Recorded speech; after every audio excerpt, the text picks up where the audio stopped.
Chapter 1. The calculation happening before you finish your first sentence. You walk into a room, before you speak, before you think, before you even decide how to stand. Something has already happened. A judgment has been made, not slowly, not thoughtfully, not fairly, instantly, within seconds. The people around you have already decided what you are to them, not who you are, what you are. And that distinction is where everything begins. Because what they decide in that first moment doesn't just shape how they see you. It determines how they treat you, how much attention they give you, how seriously they take you, and whether you matter at all in that space. This isn't about first impressions in the way it's usually explained. It's not about smiling more or fixing your posture or rehearsing better introductions. Those are surface-level adjustments to a much deeper process. What's actually happening is faster, colder, and far more efficient. The human brain is built for rapid social assessment. It doesn't wait for full information. It can't afford to. So it compresses everything, your appearance, your movement, your presence, into a set of immediate conclusions. And those conclusions revolve around three silent questions. Not spoken, not conscious, but always there. Are you a threat? Are you useful? Or are you irrelevant? Everything else is decoration. You can feel this in certain moments, even if you've never named it. The way a conversation shifts when someone higher status enters the room. The way attention sharpens or disappears, depending on who is speaking. The way some people are listened to immediately, while others have to repeat themselves just to be acknowledged. That shift doesn't happen randomly. It's the result of this initial calculation.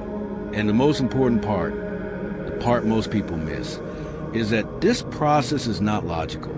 It's not based on your actual abilities, your character, or your intentions. It's based on signals, micro signals, the way you enter space, the pace of your movement, the tension in your shoulders, the steadiness of your gaze, whether you hesitate before speaking or assume the right to be heard. These are not details. They are data, and the brain reads them with precision. Consider a high-pressure scenario. A boardroom, 10 people seated. One person arrives late. No introduction, no context. Within seconds, everyone in that room has already adjusted to them. Some lean back, slightly, observing. Some glance briefly and return to their notes. 1 or 2 track every movement. Why? Because each person has already placed that individual somewhere in their internal hierarchy. Not consciously, not deliberately, but decisively. And once that placement is made, behavior follows.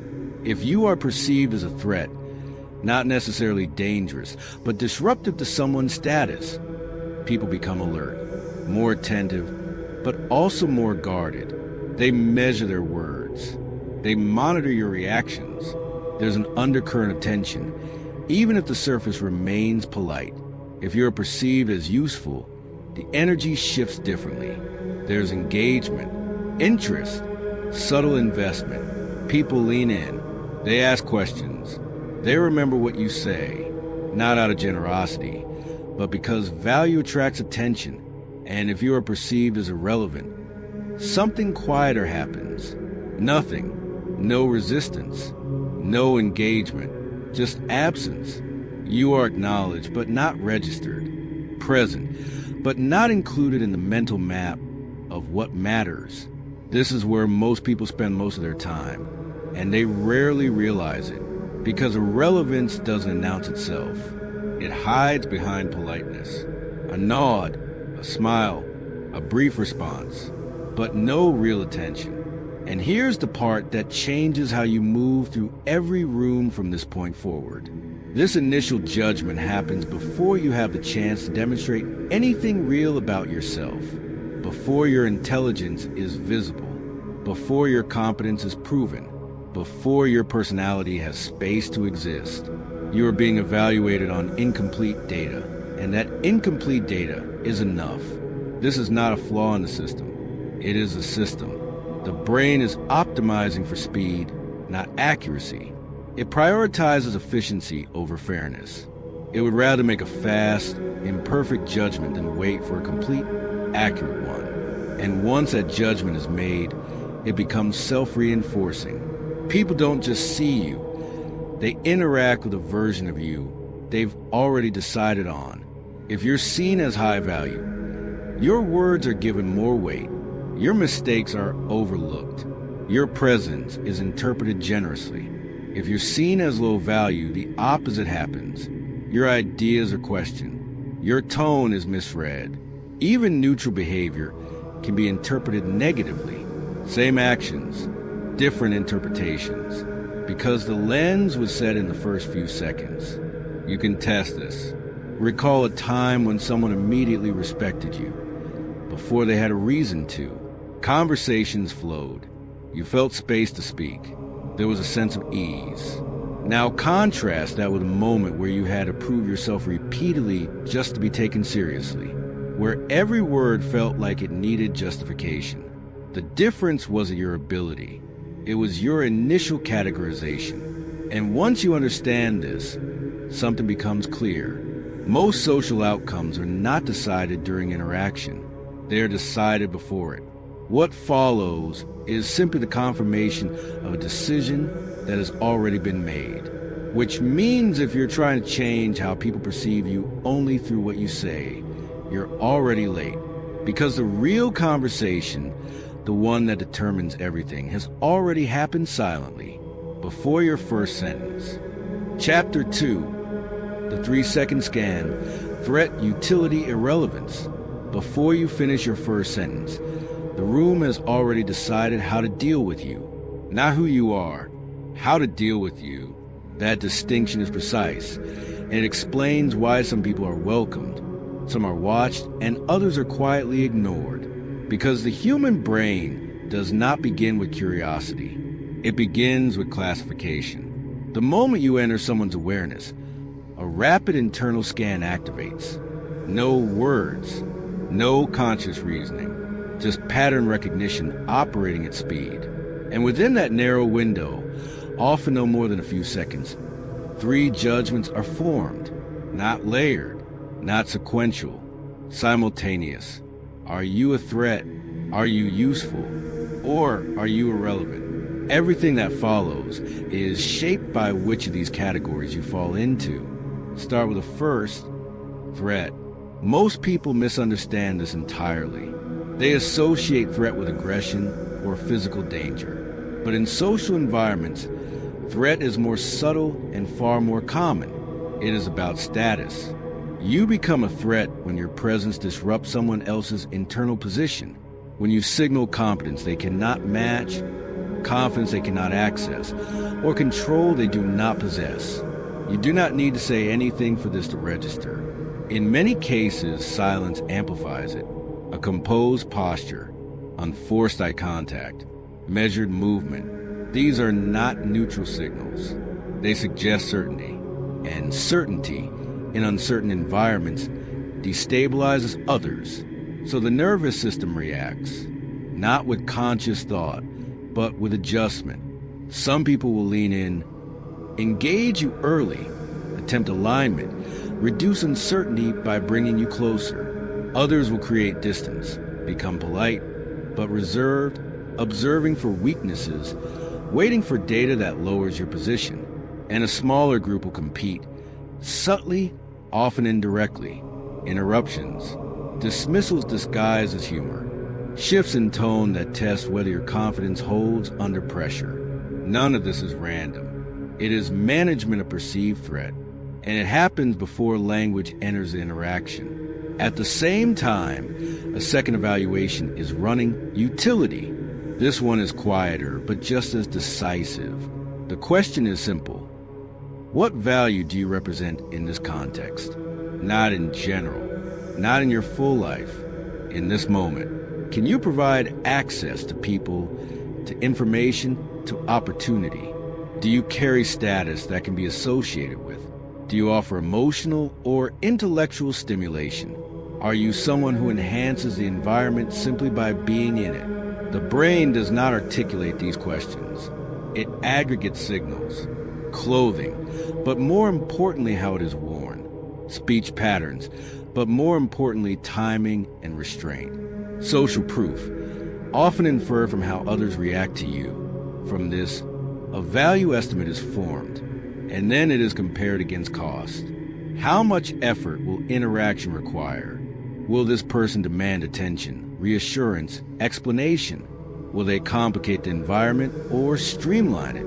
If perceived value exceeds perceived cost, attention increases, conversations extend, opportunities open, subtly at first, then more clearly.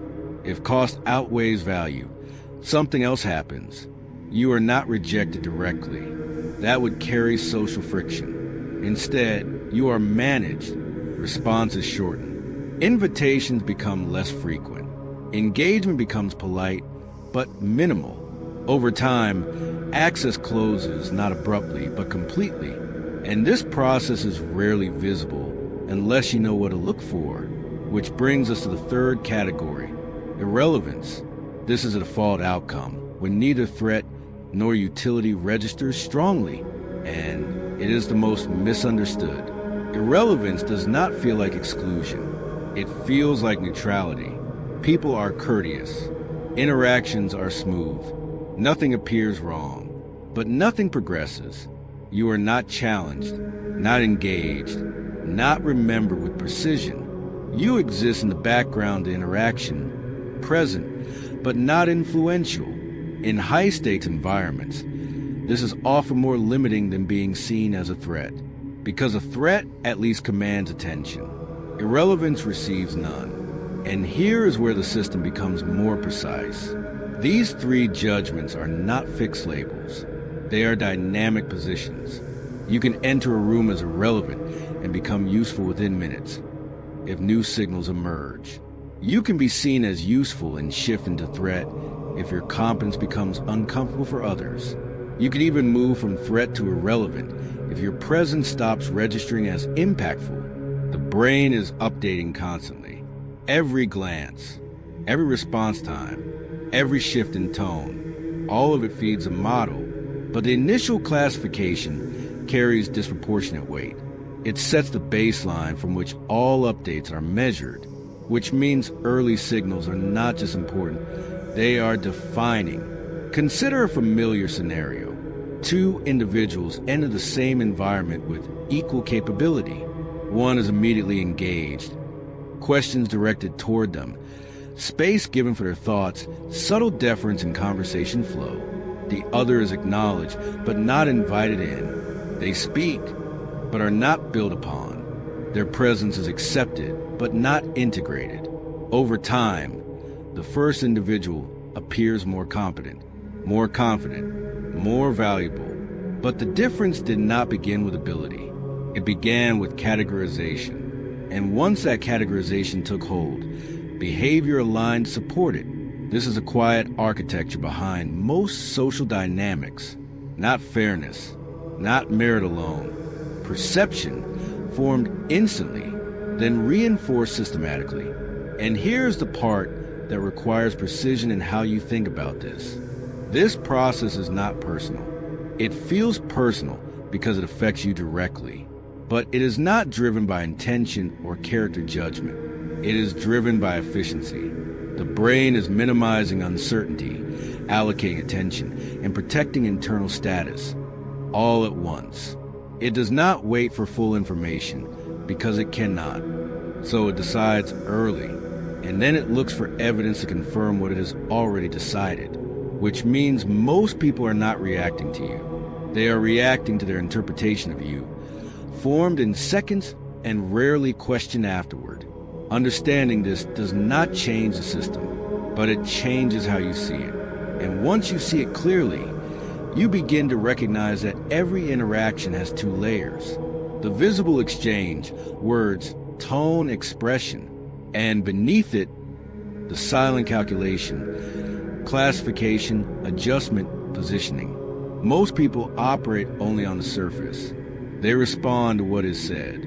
A smaller group recognizes a second layer, They watch how attention moves, how behavior shifts, how quickly someone is included or quietly set aside. And once you start noticing that layer, you realize something difficult but useful. You are not entering neutral environments. You are entering active evaluations.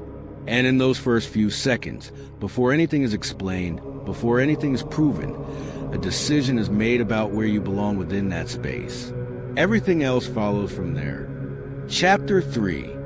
The irrelevance filter, the category nobody warned you about. There's a moment you've experienced, whether you admitted it or not. You're in a conversation. You speak. The words are clear. The point is valid. And nothing happens. No resistance. No engagement. Just a brief nod. Then the conversation moves on as if you never spoke. Not rejected. Worse. Unregistered. This is a category almost nobody prepares for. Not threat. Not value. Irrelevance. And it is where most people are placed most of the time by most of the people they meet.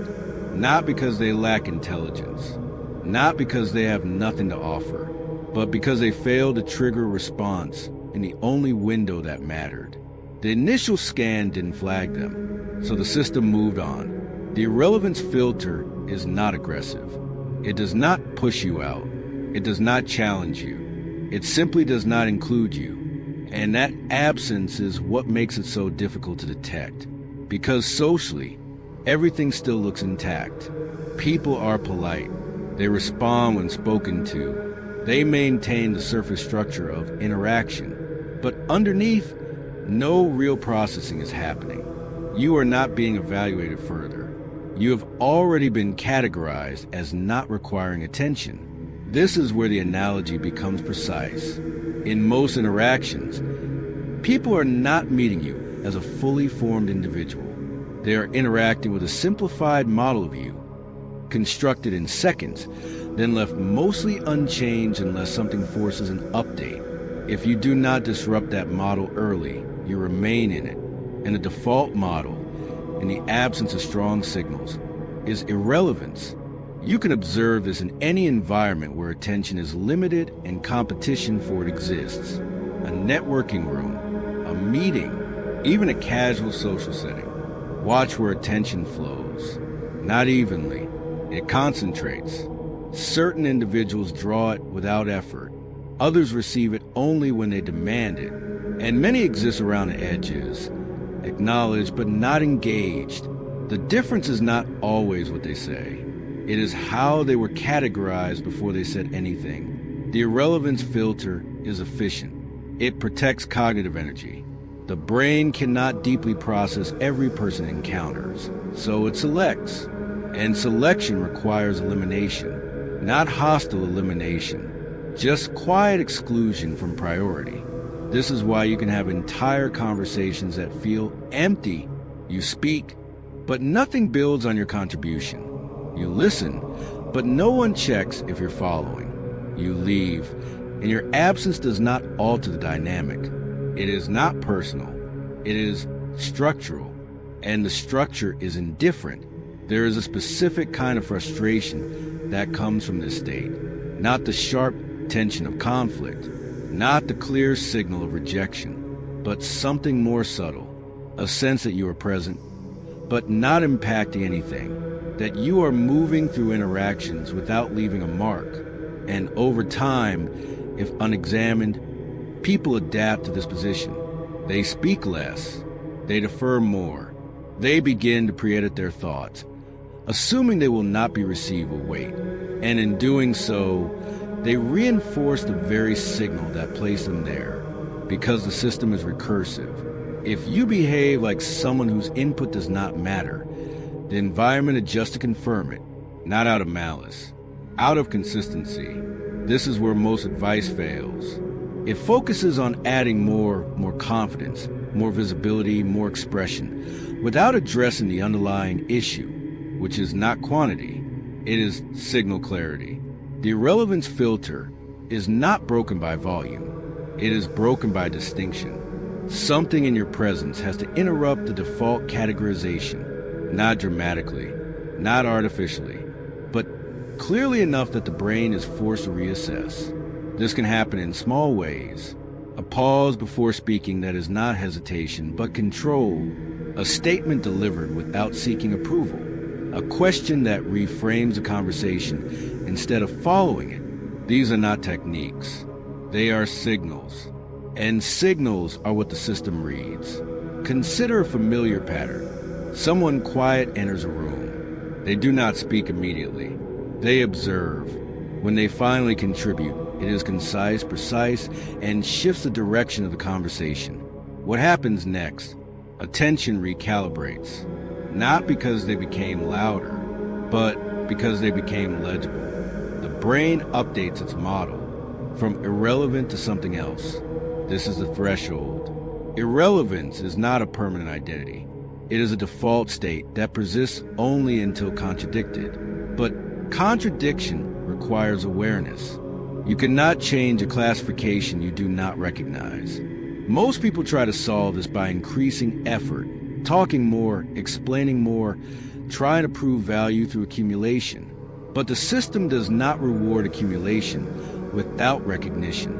If the initial category remains unchanged, additional input is filtered through it, meaning even strong contributions can be overlooked because they arrive from someone already marked as background.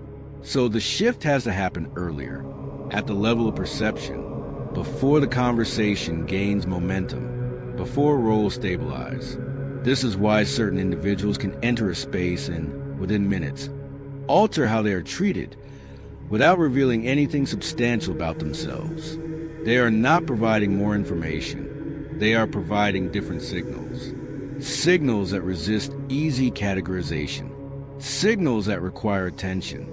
And attention is the gateway. Once you have it, you can shape it. Without it, nothing you do fully registers. The difficult part is this. The irrelevance filter is invisible by design. No one announces it. No one confirms it. You are expected to sense it indirectly through patterns. Through who gets interrupted and who does not. Through whose ideas are repeated and whose are ignored. Through who is asked follow-up questions and who is not. These are the indicators. Not obvious, but consistent. And once you start seeing them, the pattern becomes hard to ignore. You realize that most interactions are not balanced exchanges. They are selective engagements, where attention is allocated, not distributed. And your position within that allocation was decided before you had the chance to influence it consciously. That realization changes how you move, not with anxiety, with precision, because now you understand the cost of being unregistered, not rejection, absence.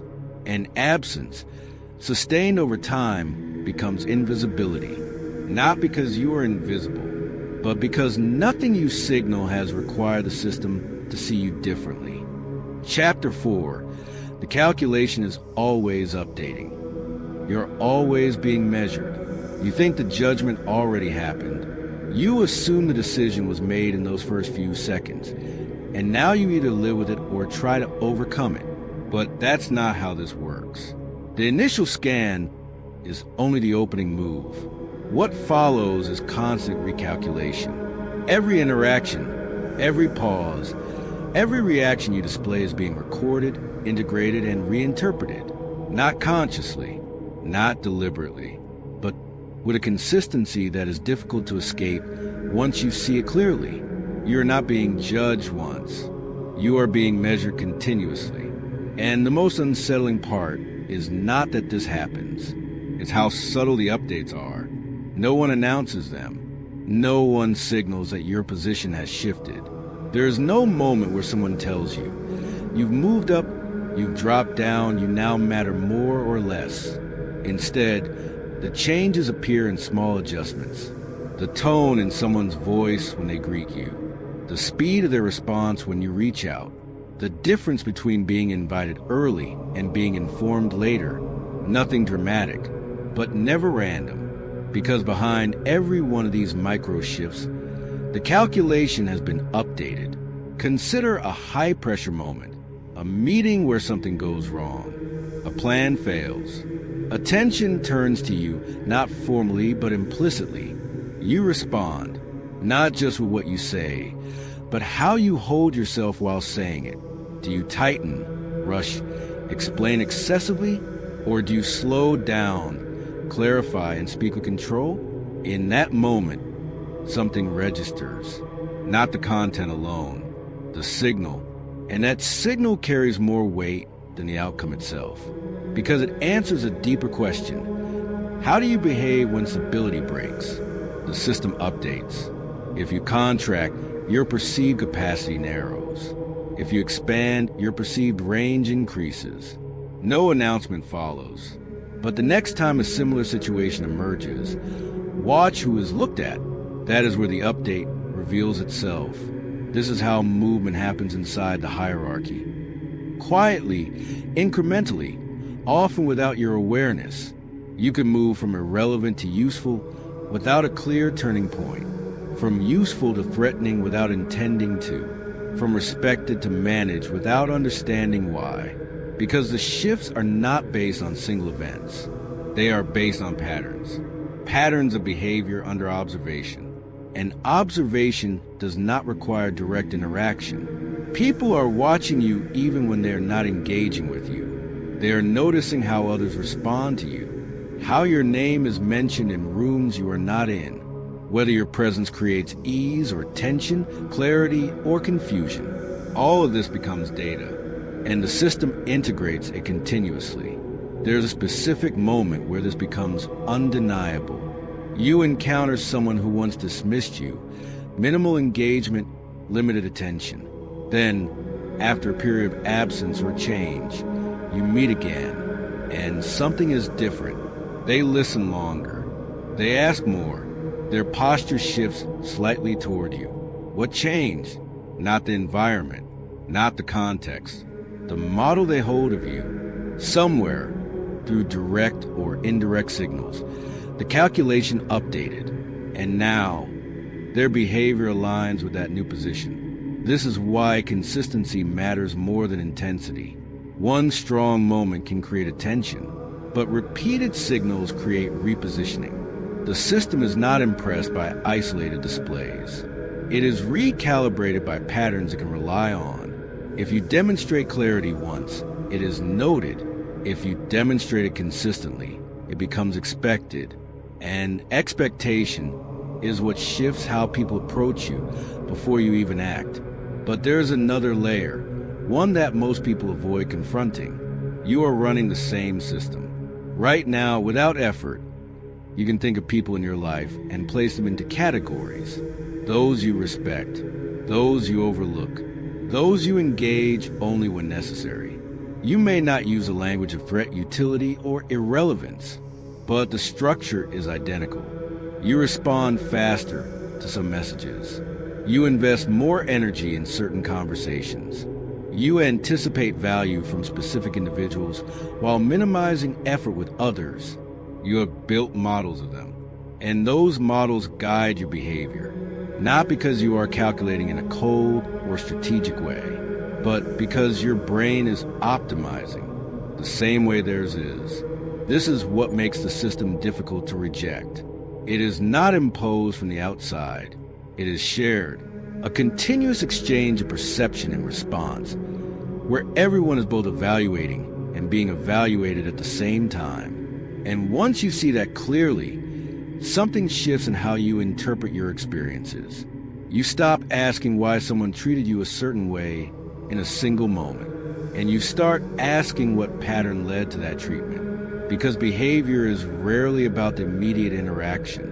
It is about the accumulated impression, built slowly, adjusted constantly, reinforced quietly. There is no fixed position in this system, only current positioning. And current positioning is always subject to change. But change does not come from force. It comes from signal, from the repeated, consistent expression of something that contradicts the existing model strongly enough that it can no longer be ignored. Until that happens, the system remains stable, even if you try to push against it, because it is not responding to your intention. It is responding to your pattern. And patterns are what define you here. Not once, but over time, always being measured, always being updated, whether you notice it or not. Chapter 5, The Invisible Hierarchy. You are ranked before you open your mouth. You haven't said a word yet, and still, the room has already decided where you stand. Not formally, not visibly, but with a level of agreement so consistent it might as well be written somewhere. Because the moment you enter any social environment, a structure forms around you, an invisible hierarchy, and you are placed within it almost immediately. No introductions required, no credentials verified, just signals read, interpreted, and converted into position. You can watch it happen if you stop focusing on what people say and start observing how they behave, who speaks without hesitation, who waits, who gets interrupted, and who doesn't, whose presence shifts the energy of the group, and whose presence barely registers.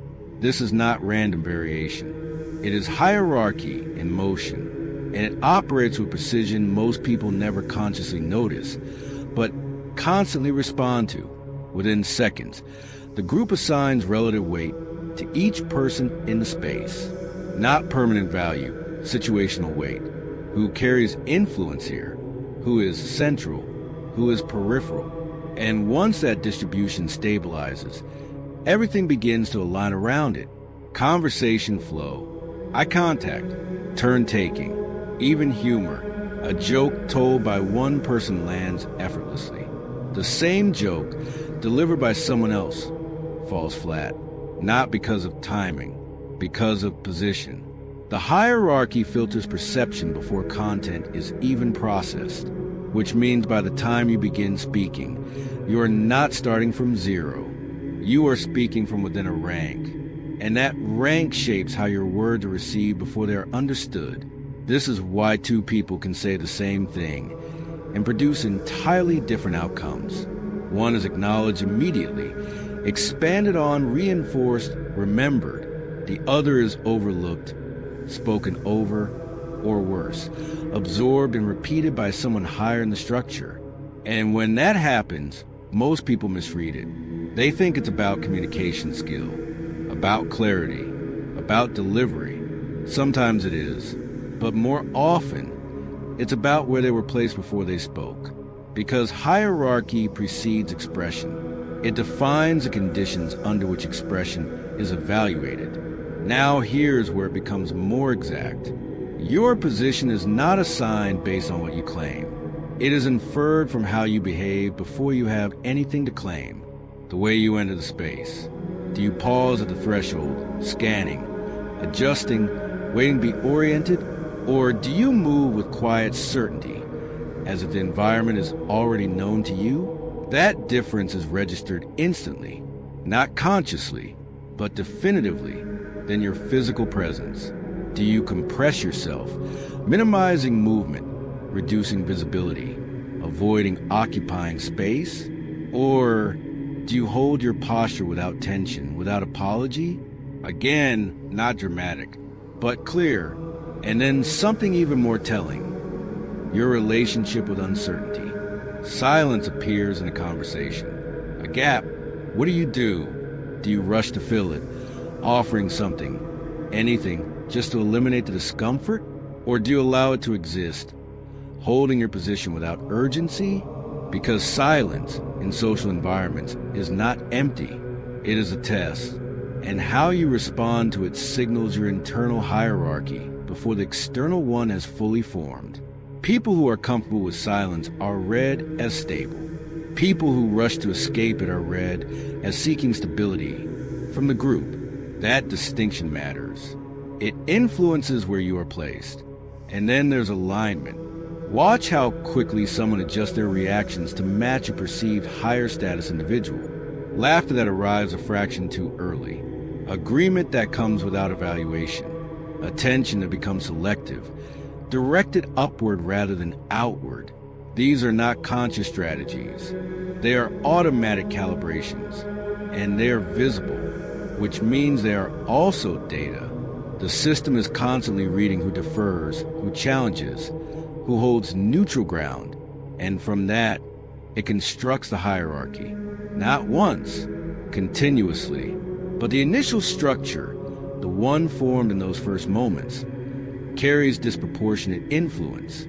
Because once people agree, even unconsciously, on relative positions, they begin to reinforce them. They give more space to those they perceive as higher. They expect less resistance from those they perceive as lower. And over time, these expectations become reality, not because they were true to begin with, but because behavior aligned to make them true. This is the part that most people find difficult to accept. You are not entering neutral ground. You are entering a system that organizes itself around perception before evidence. And if you do not understand how that organization happens, you'll keep trying to influence outcomes at the wrong level. You will focus on what you say, when the system is responding to how you were placed before you spoke. This does not mean the hierarchy is fixed. It is not, but it is resistant, because it is maintained collectively. Every interaction either reinforces it or subtly shifts it, and shifts require consistency. You cannot override a position with a single strong moment, but you can destabilize it over time by repeatedly introducing signals that do not fit the existing model until the model updates. And when it does, the hierarchy adjusts, quietly, almost imperceptibly, but decisively. The same people who once overlooked you begin to engage differently, not because they chose to, because their internal map of the environment changed, and you now occupy a different place within it. But until that shift occurs, the system holds. You speak from where you were placed. You are heard according to that position, and everything you do is filtered through it, which means the most important part of any interaction is not what happens after you begin. It's what was decided before you had the chance to. Chapter 6. What people are actually thinking based on where they ranked you. You can feel it before you can explain it. The same words land differently depending on who says them. The same room treats two people in completely different ways, and nobody acknowledges it out loud, because once the hierarchy is set, something else locks into place. A pattern of thinking, not visible, not spoken, but consistent enough that if you learn to read it, you can predict behavior before it happens. People don't think about you in a neutral way. They think about you relative to where they placed you. And from that position, 3 distinct internal narratives emerge. If you've been placed above them, their thinking shifts into calibration. They are watching you, not casually, carefully. They track what you react to, what you ignore, what seems to matter to you. They adjust their tone slightly when speaking to you. Their language becomes more precise or more agreeable, depending on what they believe earns approval in your presence. This is not submission in the obvious sense. It is strategic alignment. They are trying to reduce uncertainty by understanding you. At the same time, something more complex runs beneath that surface. Tension, because hierarchy is not emotionally neutral. When someone places you above them, it creates distance, and distance carries cost. So while part of them seeks proximity, another part is quietly scanning for contradiction, a mistake, a hesitation, a moment where your certainty fractures, not out of malice, but out of balance.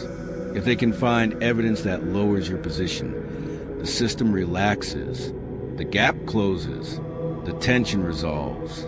So their attention toward you is double-layered. Engagement on the surface, evaluation underneath. Now shift to the opposite position. If you've been placed below them, something quieter happens. Your presence stops requiring active thought. They are not analyzing you. They are not studying you. They are, in most cases, not thinking about you at all. This is where people misunderstand indifference. They interpret it as calm or neutrality or even acceptance, but it is closer to absence. Your input is processed quickly, then released. Your opinions do not anchor the conversation. Your reactions do not significantly alter their behavior. They are polite because politeness maintains social efficiency, but there is no investment behind it. And when you step outside the boundaries of that assigned position, when you interrupt, assert strongly, or claim attention that was not pre-allocated, the response is immediate but subtle, not confrontation, correction, a slight change in tone, a redirection of conversation, a dismissal framed as humor, enough to restore the original structure without creating open conflict, because hierarchies protect themselves quietly. They do not need to be enforced aggressively when everyone is already participating unconsciously. Then there is the most complex position, perceived equal. This is where most interactions that feel good actually sit, and also where the most tension hides, because equality in perception does not remove hierarchy. It stabilizes it.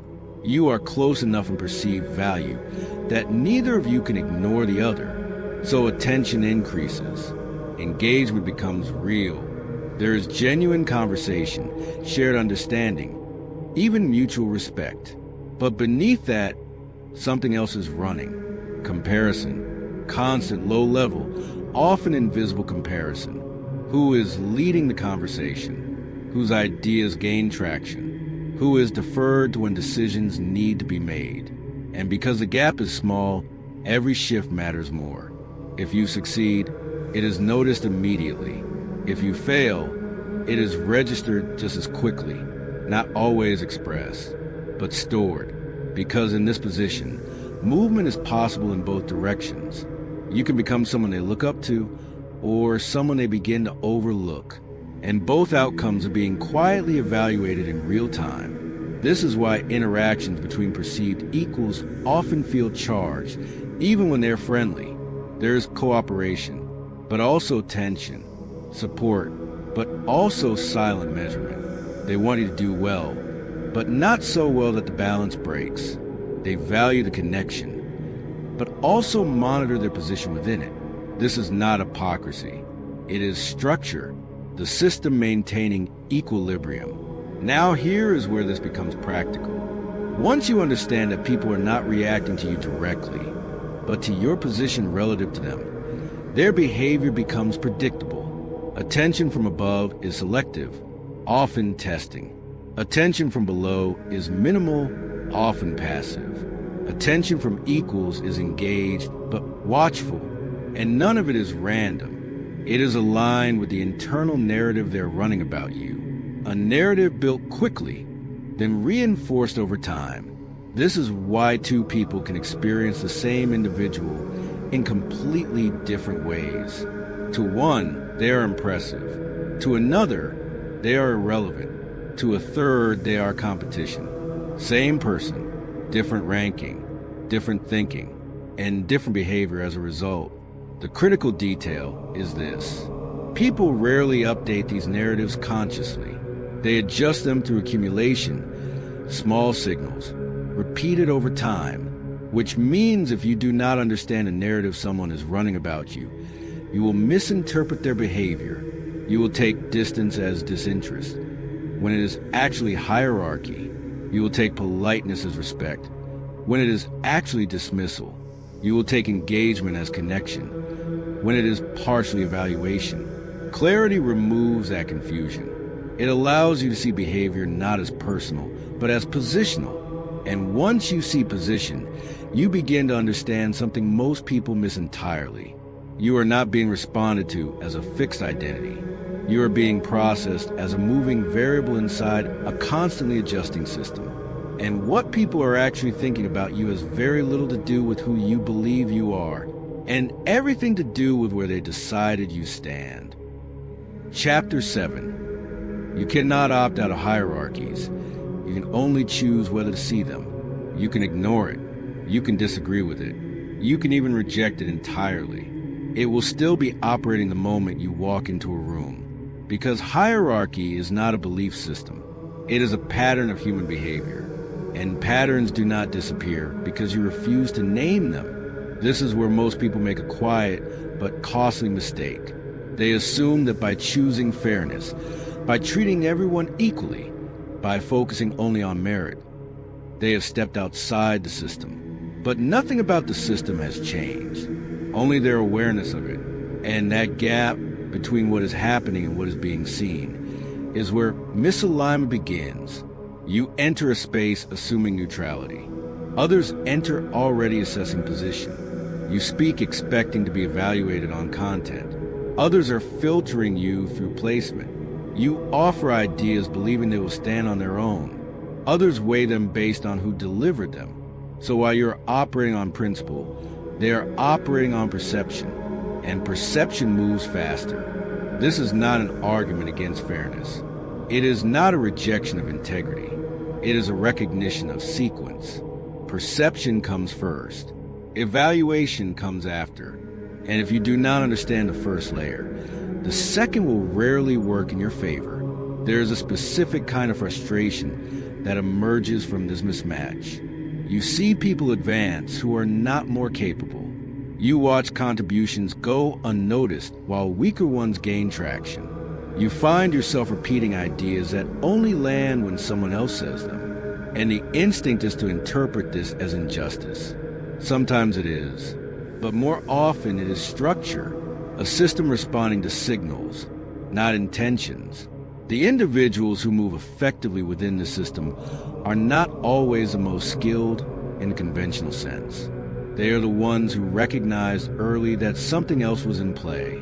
They noticed that presence shaped perception, that timing influenced authority, that how something was delivered often mattered as much as what was delivered.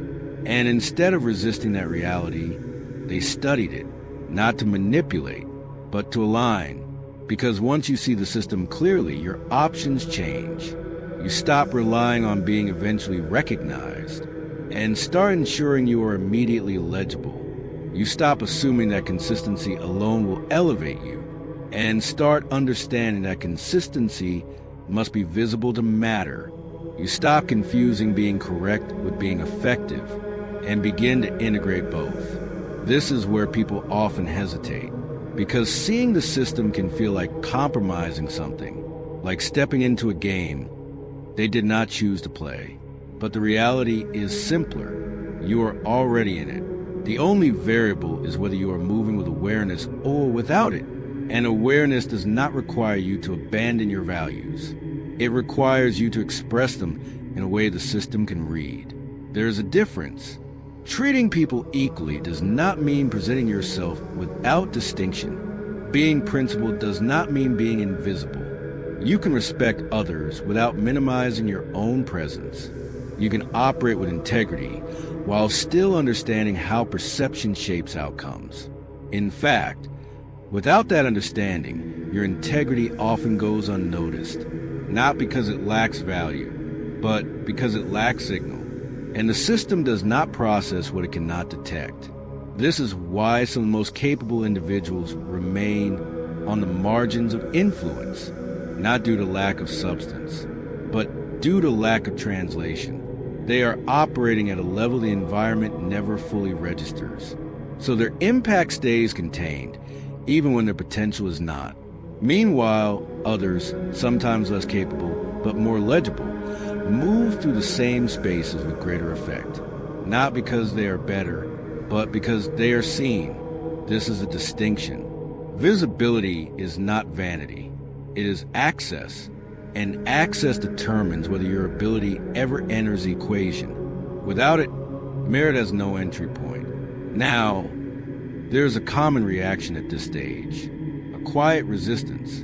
The idea that understanding the system will make interactions feel calculated, inauthentic, strategic in a way that removes something human. But that only happens if you approach it incorrectly. If you try to manufacture signals without grounding them in something real, it becomes performance, and performance is unstable. It requires constant maintenance. What actually works is alignment, where your internal state and external signals match, where your presence reflects something genuine, but expressed with clarity, not exaggerated, not hidden, just legible, because the system does not require you to become someone else. It requires you to be understood, and understanding is built through signal. Once you accept that, the resistance fades. You are no longer trying to escape the structure. You are learning to navigate it with precision. And that shift from resistance to clarity is what changes how you move. You begin to see interactions differently, not as random exchanges, but as structured environments with underlying dynamics. You notice where attention gathers, where influence concentrates, where decisions are shaped before they are spoken. And instead of reacting late, you position early, not aggressively, deliberately, because you understand that opting out was never a real option, only a comforting idea. The system continues whether you acknowledge it or not. People continue to assess, to rank, to respond according to where they have placed you. And the only real choice available is simple: to see it clearly or to keep moving through it. Unaware of the forces that have been shaping your outcomes all along. Chapter 8. The performance adjustment. How people change around you based on your category. Watch the same person in two different rooms. In one, they are attentive, precise, almost calibrated. Their tone softens, their posture opens, their timing sharpens. They listen fully, respond thoughtfully, remember details that seem almost excessive. In another room, that same person becomes efficient. Shorter replies, reduced eye contact, a polite presence, but nothing more. Nothing about them changed, only who they believe they are dealing with. Because once you are categorized, people don't just see you differently. They perform differently around you. And that performance is not random. It is structured, consistent, and deeply revealing. Most people think authenticity means behaving the same way with everyone. But that is not how humans operate. Human behavior is adaptive, context-sensitive, continuously adjusting based on perceived value, risk, and return. So what you are experiencing in any interaction is not someone's fixed personality. It is their selected version of themselves, delivered in response to how they have ranked you. If you are perceived as high value, the performance expands. Attention increases. They become more present, not just physically, but cognitively. They track your words, anticipate your reactions, refine their own delivery in real time. Their listening becomes active. Their responses become layered. They build on what you say instead of just replying to it. Even memory sharpens. Details you mentioned once are recalled later, not as coincidence, but as investment, because remembering you signals value. And signals are how people maintain positions within the hierarchy. There is also a subtle synchronization that begins to appear. They match your pace, adjust to your tone, align with your rhythm, not in an obvious or exaggerated way, but enough that the interaction feels smooth, almost frictionless. This is not accidental. It is alignment behavior. And alignment happens when someone believes a relationship is worth maintaining at a high level. You will also notice something else. Access increases. Responses come faster. Invitations become more direct. You are included earlier in processes instead of informed after they have already begun.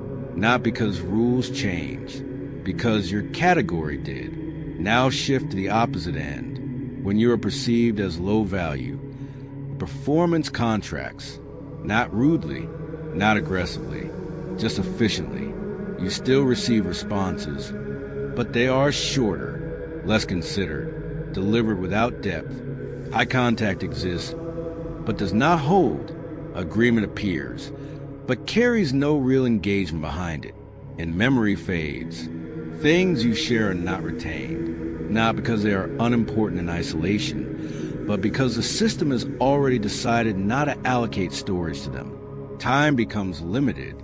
There is always a delay, always a reason, always a soft boundary that keeps interaction at a surface level. And if you pay attention, you will see the consistency. It is not occasional. It is patterned because the performance matches the perceived return. High return high investment, low return, minimal investment. This is not cruelty. It is economy. The allocation of attention as a resource. There's a third variation, and it is the most nuanced. When you are seen as equal, here, the performance becomes balanced but charged. Engagement is real. Attention is present. There is genuine exchange, but there is also calibration, subtle adjustments in tone, in timing, in positioning. Each person is monitoring the other, not overtly, but continuously, not just listening, but evaluating. Who is leading? Who is influencing? Who is setting direction? The performance here is not about expansion or contraction. It is about precision. Neither side overinvests. Neither side withdraws. There is a maintained equilibrium. And within that equilibrium, small shifts matter. A slight increase in confidence. A moment of hesitation. A well-timed contribution. Each one feeds the ongoing recalculation, because in this position, movement is possible, upward or downward, and both are being tracked. Now here is the critical point most people overlook. These performances are not deliberate acts of manipulation. They are automated responses. People are not sitting across from you, deciding consciously how much attention to give, how much warmth to display, how quickly to respond. The system runs below awareness. It selects the appropriate behavior based on the category already assigned, which means if you try to change how someone behaves toward you without changing how they perceive you, nothing holds. You might get temporary variation, but the default performance returns, because the underlying classification remains intact. This is why effort alone often fails. You invest more energy, more enthusiasm, more explanation, but if your position is not shifted, the system continues to respond as it did before, filtering your increased input through the same category. So the real lever is not behavior at the surface. It is perception at the base.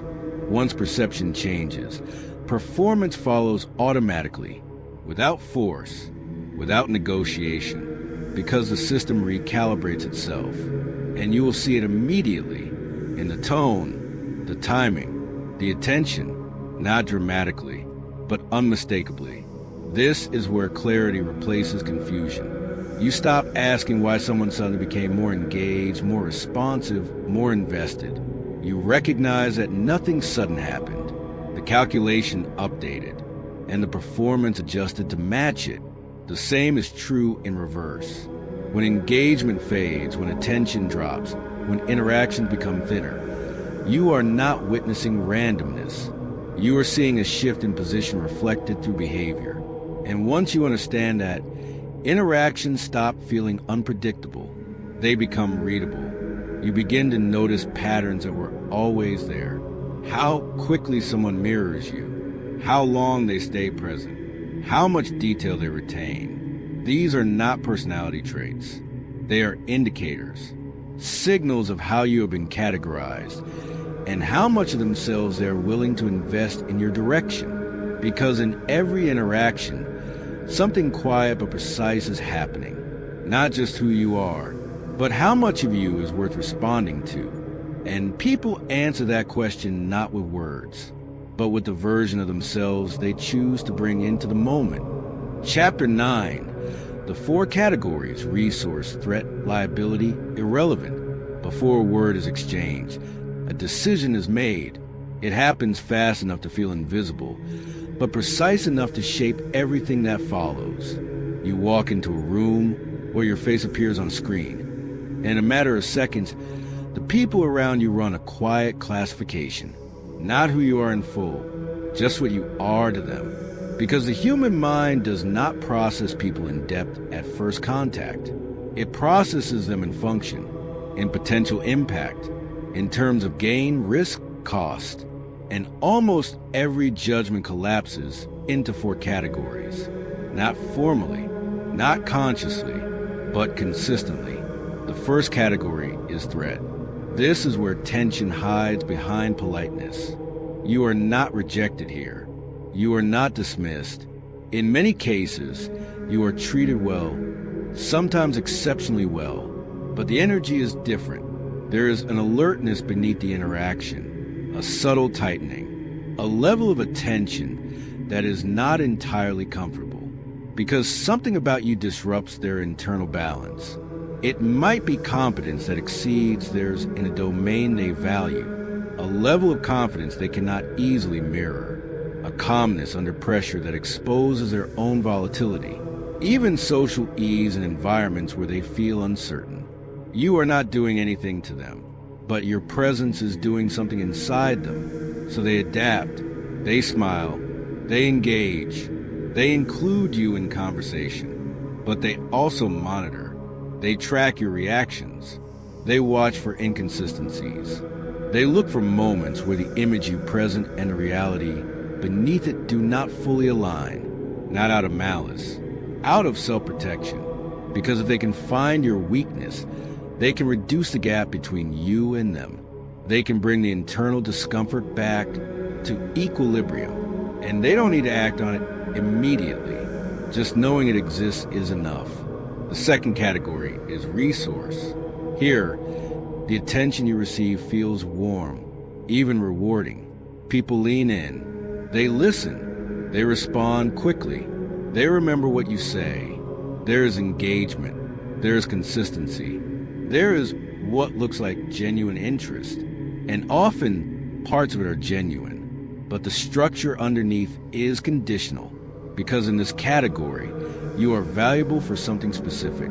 It might be tangible, skills, access, information, influence, or intangible. Your energy, your humor, your ability to make others feel significant without demanding the same in return. Whatever it is, there is a clear equation being run. As long as what you provide exceeds the cost of maintaining the connection, the relationship is sustained, sometimes even strengthened. You will notice effort. Messages are returned. Invitations appear.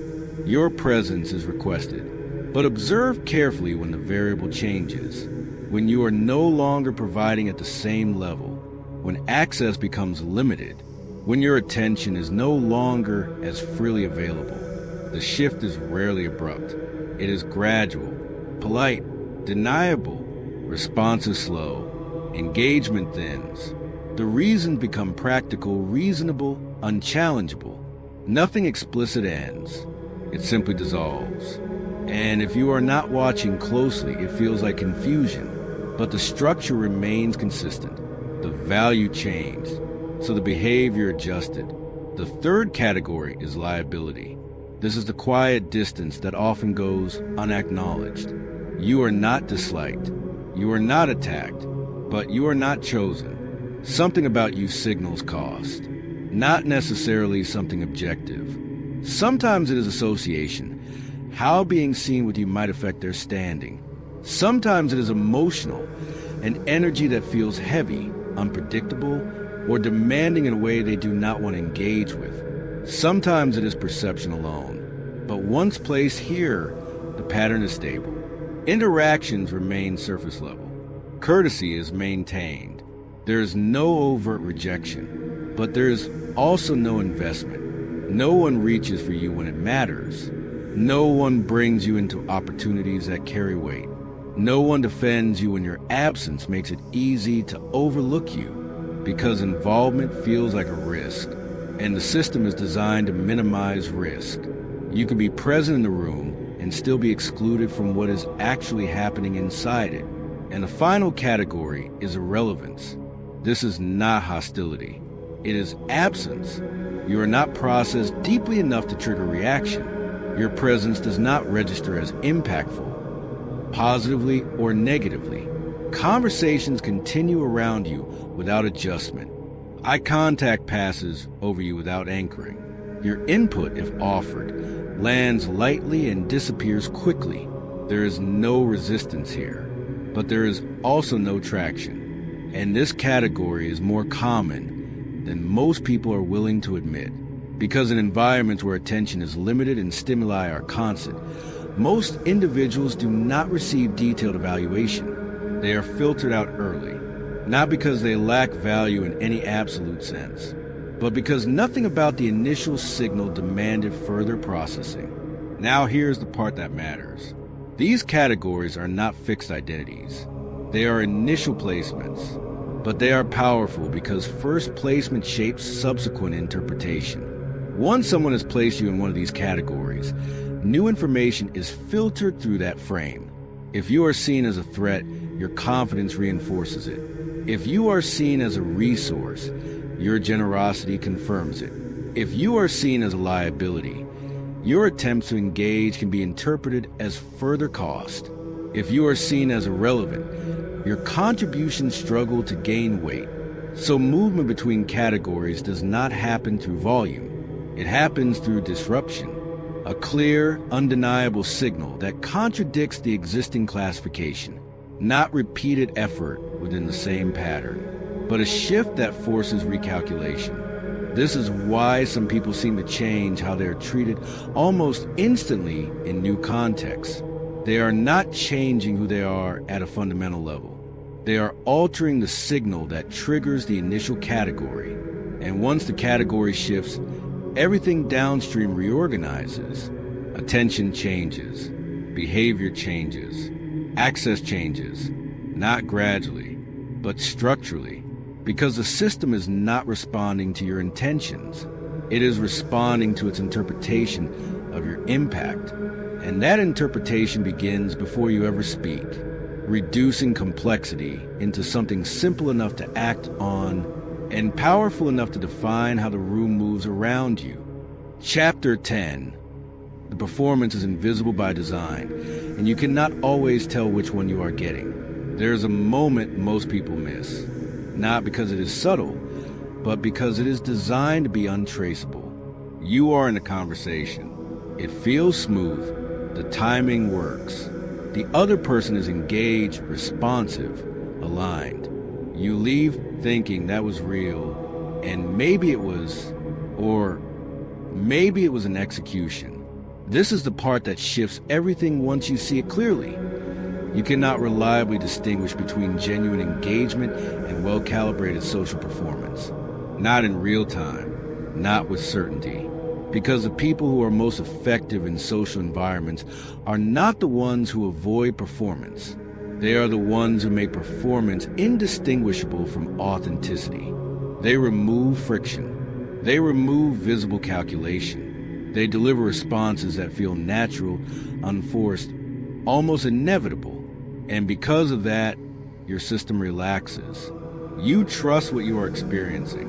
But under the surface, something precise is happening. Every reaction you receive is filtered through an internal assessment you are not privy to. Every moment of agreement, every laugh, every expression of interest, each one may be genuine, or it may be selected. Selected because it maintains alignment, because it sustains access, because it preserves a position. And the difference between those two states is not visible from the outside. Consider the simplest example. Someone laughs at what you say. It lands well. The timing is right. The response feels proportionate. You interpret it as recognition. But there are at least two possibilities running in parallel. They found it genuinely funny. Or they recognize that responding with amusement reinforces your perception of value, and maintaining that perception benefits them. Both produce the same external signal, the same expression, the same tone, the same outcome, but the underlying drivers are different. Now extend that to agreement. Someone consistently aligns with your views, supports your perspective, mirrors your conclusions. It feels like resonance, but it can also be risk management, because disagreement carries cost. If you have been placed in a position where your approval matters, where alignment maintains access, then agreement becomes the most efficient strategy, not because they lack independent thought, but because expressing it may not serve their current objective. And again, the signal looks identical. Now consider absence, the delayed response, the postponed meeting, the polite explanation that sounds reasonable, even necessary. You accept it at face value. And often it is true, but sometimes it is allocation. You have been deprioritized, not explicitly, not declared, but quietly adjusted in the internal ranking that governs where attention flows. And the system is designed so that you cannot confirm which is which without cost. Because the moment you question the authenticity of the interaction, directly or indirectly, you introduce something that destabilizes the dynamic.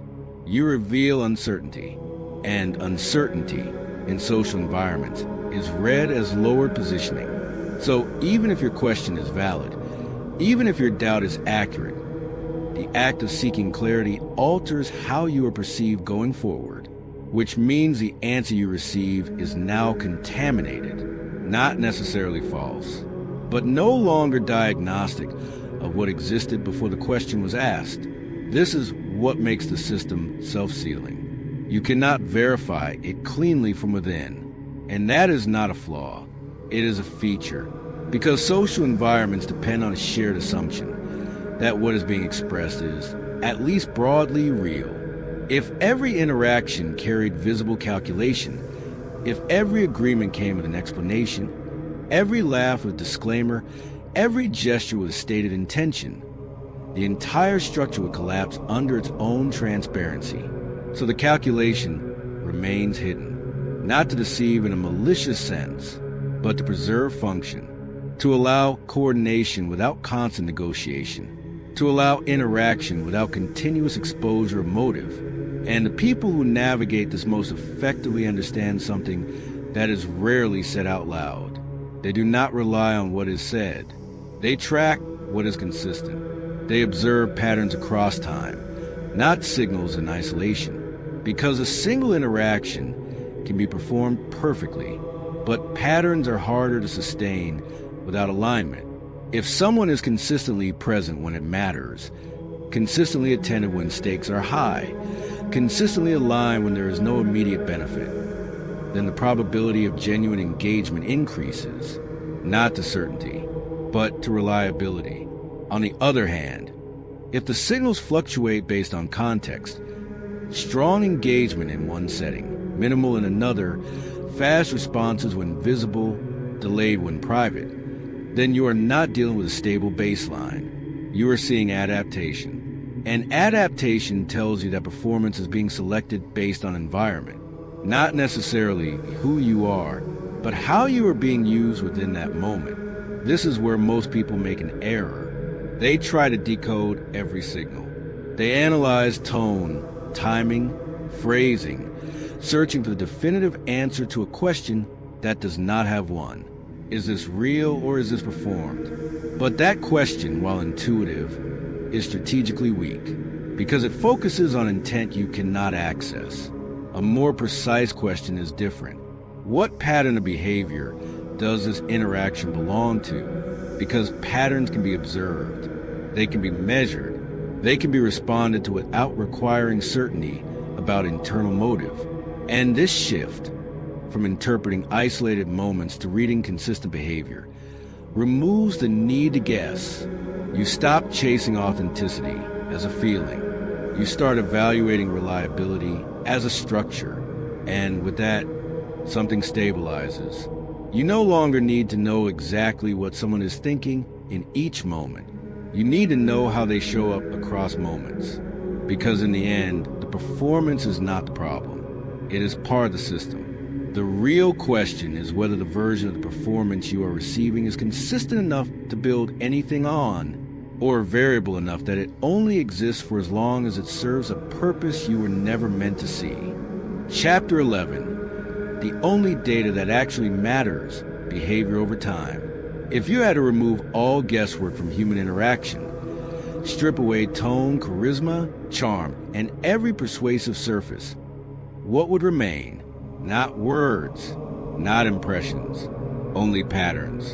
And patterns, over time, do not lie. Here is where most people get misled. They evaluate others in moments. A strong first impression, a powerful conversation, a gesture that feels unusually thoughtful. And in that moment, it feels conclusive, it feels like enough. But moments are where performance lives. Time is where truth reveals itself. Because in a single interaction, almost anyone can deliver the correct response. They can say the right thing, mirror the right energy, create the right emotional effect, especially if there is something to gain. But sustaining that alignment across time, across different conditions, different pressures, different incentives, that is where performance begins to fracture. And what replaces it is behavior that reflects actual priorities. So the question shifts. Not what do they say, not how do they make me feel, but what do they consistently do when it costs them something to do it? This is the only data that matters. Everything else is noise. Watch what happens when convenience disappears.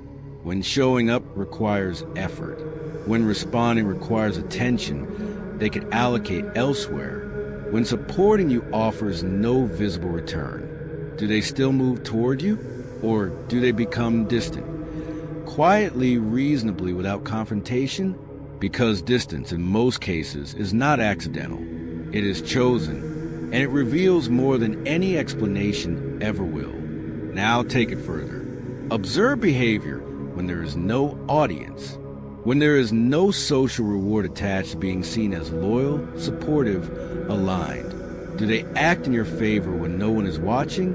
Do they protect your reputation when your absence makes it easy not to? This is where the signal becomes clear, because public behavior can be curated. Private behavior is harder to manage consistently, and over time, inconsistencies accumulate, not dramatically, subtly. A missed follow-through here, a delayed response there, a moment where alignment disappears when it is no longer beneficial. Individually, each instance is explainable. Collectively, they form a pattern, and patterns define reality. There is another condition most people avoid examining. What happens when your value temporarily drops? When you are not as useful, not as visible, not as advantageous to be associated with. This is where categorization is tested. Because as long as you're providing something, attention, access, energy, validation, many relationships will appear stable. But remove the output, reduce the immediate return, and watch the recalibration. Some people will adjust their engagement downward, almost automatically. Less urgency, less presence, less interest. Again, not out of malice, but because the internal equation has shifted. Others will remain, not with the same intensity perhaps, but with consistency. They still respond, still engage, still hold position. Even when the immediate benefit is absent, this is not common, but it is decisive, because it indicates that your value to them is not purely transactional. It exists beyond immediate utility, and that distinction is rare. Now, a precise clarification. Watching behavior over time does not mean becoming suspicious of everyone. It does not mean withdrawing, testing people, or turning every interaction into an analysis. That approach collapses trust and isolates you from real connection. Instead, it means shifting your weighting system. You still engage, you still connect, but you do not finalize conclusions based on intensity in isolated moments. You let time accumulate data. You allow patterns to form before assigning meaning. And when the pattern becomes clear, you adjust accordingly, not emotionally, structurally. You invest where there is consistency. You reduce exposure where there is volatility. You stop overvaluing signals that are easy to produce and start respecting behaviors that are difficult to sustain. Because consistency under varying conditions requires something performance alone cannot provide. It requires alignment, and alignment is expensive. It costs time, attention, opportunity, which is why it cannot be faked indefinitely. Eventually, the system reveals itself. Always.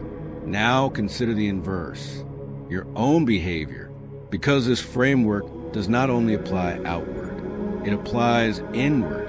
If someone were to observe you over time, a across convenience and inconvenience, gain and loss, visibility and absence, what pattern would they see? Would your actions align with your stated values? Or would they track your incentives just as predictably as anyone else's? This is where the conversation becomes exact, because clarity is not just about reading others accurately. It is about becoming consistent enough that your own pattern does not fracture under pressure. Not perfect, but stable, so that when someone evaluates you, not in a moment, but across time, the signal you produce is coherent, reliable, difficult to misinterpret, because in the end, this is the only advantage that compounds. Not being impressive in isolated interactions, but being predictable in the ways that matter. Showing up when it is inconvenient, maintaining position when it is not beneficial, acting in alignment when there is no external reward. These are not dramatic actions. They are quiet, often unnoticed, but over time, they accumulate into something unmistakable. A pattern that does not need explanation. A pattern that does not rely on performance. A pattern that, once seen, becomes the only thing that matters. Chapter 12, you cannot unsee this, and that is exactly the point. Once you see it, the room changes, not physically. Nothing visible shifts. Conversations sound the same. People behave the same, but your perception splits. There is what is being said, and there is what is being calculated. And from this point forward, both layers run at the same time. You will hear agreement, and notice the timing behind it. You will see warmth, and register the conditions under which it appears. You will feel connection, and quietly question what sustains it when conditions change. This is not overthinking. This is pattern recognition, waking up. Most people live inside the surface layer because it is simpler. It allows interactions to feel clean, direct, uncomplicated. You say something, they respond. You show up, they react. Meaning feels immediate. But once you understand how quickly people classify, rank, and adjust, that simplicity dissolves. Not into confusion, into clarity. Because now you are no longer taking signals at face value. You are placing them in context. You begin to notice how fast the initial sorting happens, how little data it requires, how confidently it is executed. Before you have explained yourself, before you have demonstrated anything substantial, a version of you has already been accepted, rejected, or set aside. And everything that follows is influenced by that first placement. You also begin to see how consistent the adjustments are. The shift in tone when someone perceives value. The reduction in effort when they do not. The subtle tension when they feel challenged. The ease when they feel secure. None of it random. All of it structured. And here is where most people take a wrong turn. They assume that seeing this clearly should make them distrust everyone. That awareness should collapse connection. That once you recognize the calculation, authenticity disappears. That conclusion is understandable, but it is incomplete because recognizing structure does not eliminate meaning. It refines it. Cynicism says, nothing is real. Clarity says, not everything is equal. There are interactions that are purely functional, efficient, transactional, limited to immediate exchange. There are interactions that are adaptive, shifting based on context, responsive to incentives, consistent only within certain conditions. And then there are interactions that hold under pressure, not perfectly, but reliably, where behavior remains aligned even when the immediate calculation would suggest otherwise. Those are not obvious in the beginning. They do not announce themselves. They reveal themselves slowly, through consistency, through presence when it is inconvenient, through alignment when it is costly, through decisions that do not optimize for immediate gain. And without clarity, you cannot distinguish them. Everything feels the same. Everything is interpreted through the intensity of the moment. With clarity, the field separates. You stop confusing attention with investment. You stop confusing agreement with alignment. You stop confusing proximity with loyalty. And instead, you start weighting what actually persists. This does something subtle but important. It stabilizes you, because you are no longer dependent on interpreting every interaction perfectly. You are no longer trying to decode intention in real time, a task that is inherently unreliable. You shift to observing outcomes across time. You let patterns answer questions that single moments cannot. And because of that, your reactions become measured. You do not overcommit based on early signals. You do not withdraw based on isolated inconsistencies. You watch. You allow the structure to reveal itself. At the same time, your awareness of how you are being perceived sharpens. You understand that before you speak, before you explain, before you prove anything, a version of you is already operating in the minds of others, and that version is influencing how your words are received. This is not unfair.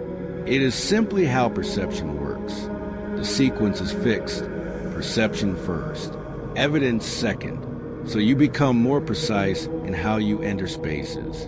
Not artificial, not exaggerated, but intentional. You understand that small signals, posture, pace, presence, timing, are not superficial details. They are inputs into a system that makes rapid decisions. And those decisions shape the environment you are about to operate in. At the same time, something else emerges, a certain restraint. You stop needing every interaction to be genuine in the idealized sense. You accept that performance is part of the system, that people adjust, filter, and manage themselves continuously, not because they are deceptive, but because coordination requires it. And once you accept that, you stop reacting emotionally to normal variation. You expect it. You account for it. You focus on what is stable underneath. This is where clarity becomes functional, not a lens for judgment, a tool for navigation. You move through environments with a different calibration, less reactive, more observant, less attached to immediate impressions, more anchored in accumulated evidence. And with that, something quiet shifts in your behavior. You become harder to misread, not because you are controlling every signal, but because your internal alignment reduces inconsistency. You are not performing one version of yourself in one context and another version in the next. You are operating from a stable base, and over time, that stability becomes visible, not instantly, but inevitably, because while perception is fast, correction takes longer, and consistency is what drives correction. So yes, once you see this, you cannot go back. You cannot return to taking interactions at face value alone. You cannot ignore the underlying structure, but that is not a loss. It is precision. You are no longer moving through social environments blind to the forces shaping them. You are seeing the system as it operates. And that does not remove uncertainty, but it removes illusion. And in a space where most people are reacting to what they hope is true, you are responding to what is actually happening with a level of awareness that changes how every room meets you and how you choose to meet it. Chapter 1. The first move was not telling you there was a game. Nobody announced the rules. No one gathered you in a room and explained that life operates inside systems designed long before you arrived. You were simply placed inside them. School, work, culture, expectations. Each one presenting itself as normal, natural, inevitable. By the time most people begin questioning anything, they're already deep inside a structure they never realized existed. That absence of explanation is not a small detail. It is the first move. Think about it carefully. If a game begins and one group understands the rules while another group believes there are no rules at all, the outcome is already tilted. One side studies a board. The other side moves randomly, interpreting outcomes as luck, talent, or coincidence. Most people spend years trying to understand why certain patterns keep repeating in their lives. opportunities appear unevenly distributed. Certain individuals seem to navigate institutions effortlessly, while others struggle despite equal effort. Ideas that challenge existing systems rarely gain traction, while ideas that reinforce the system spread quickly and widely. At first glance, it all looks chaotic, random, personal. But once you step back, the pattern becomes harder to ignore. What if the outcomes you see around you are not accidents, but the natural result of a system functioning exactly as it was designed to function? This was the uncomfortable insight that shaped the thinking of Niccolò Machiavelli. Writing in a turbulent political world where power shifted constantly, he studied rulers, institutions, and human behavior with an unusual level of honesty. What he noticed was not just a visible struggle for power, but the deeper structures that quietly organized it. The most effective systems, he observed, rarely look like systems at all. They look like ordinary life. They look like traditions everyone accepts without questioning. They look like economic arrangements people assume are permanent. They look like cultural narratives that define what success means and how it should be pursued. When something blends perfectly into daily experience, it stops feeling designed. It feels inevitable. And inevitability is powerful, because when people believe the environment around them simply is the way things are, they stop searching for the mechanisms behind it. Effort shifts inward. Individuals blame themselves for outcomes that are partly shaped by structures they cannot yet see. Someone loses an opportunity and assumes they lacked ability. Someone else rises quickly and believes it was purely merit. Both interpretations feel personal. Both feel logical. Yet both ignore the invisible architecture surrounding the situation. This is how large systems maintain stability without constant enforcement. They do not need to instruct every individual directly. They simply shape the conditions under which decisions are made. Imagine a chessboard where most of the pieces believe they are moving freely. They choose directions, make sacrifices, take risks. But the board itself defines what movements are possible. The boundaries, the rules, the positions, all of it quietly constrains a field of action. The pieces experience choice. The player experiences strategy. Once you begin to see life through that lens, familiar experiences start to look different. You may remember moments when a door seemed mysteriously closed despite your qualifications, or situations where someone with less apparent skill advanced quickly because they understood the unwritten rules of a particular environment. At the time, it might have felt unfair or confusing, but confusion often signals something deeper, a rule you were never shown. The absence of visible rules does not mean the game does not exist. It means the game is operating at a level most people were never encouraged to examine. That is why the first realization can feel slightly unsettling. When someone begins to recognize patterns behind everyday outcomes, it challenges a comforting assumption, the belief that everything happening around us is purely spontaneous. The truth is more complex. Human societies build systems to organize behavior, distribute resources, and maintain stability. Over time, those systems grow sophisticated. Incentives reward certain behaviors. Disincentives quietly discourage others. Narratives emerge that justify the arrangement. Eventually, the structure becomes so familiar that questioning it feels strange, even unnecessary. But structures do not disappear simply because they become familiar. They continue shaping outcomes whether we notice them or not. This is where awareness begins to matter. The moment someone realizes that systems exist behind appearances, a subtle shift occurs. Events stop looking entirely random. Patterns start emerging. Decisions made by institutions, organizations, and individuals begin to fit into larger frameworks of cause and effect. This does not mean every outcome is controlled or predetermined. It means outcomes occur within boundaries. Boundaries created by incentives, expectations, and historical momentum. Understanding those boundaries changes how you interpret the world. instead of asking only personal questions. Why did this happen to me?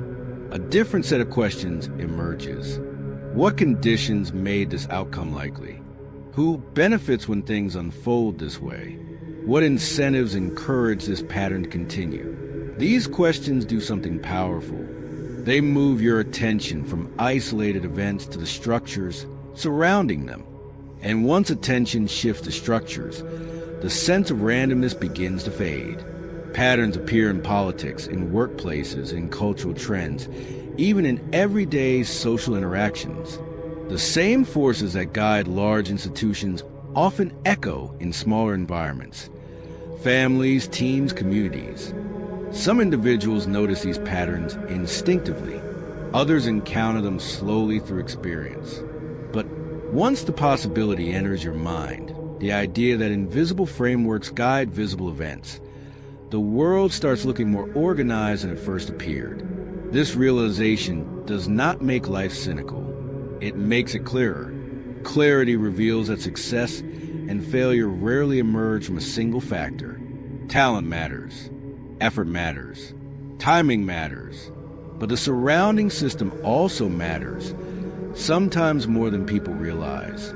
That understanding was the foundation of Machiavelli's analysis, not because he believed power belonged only to rulers, but because he believed anyone serious about navigating life needed to see the board they were standing on. And that brings us back to the beginning. The first move was never announced.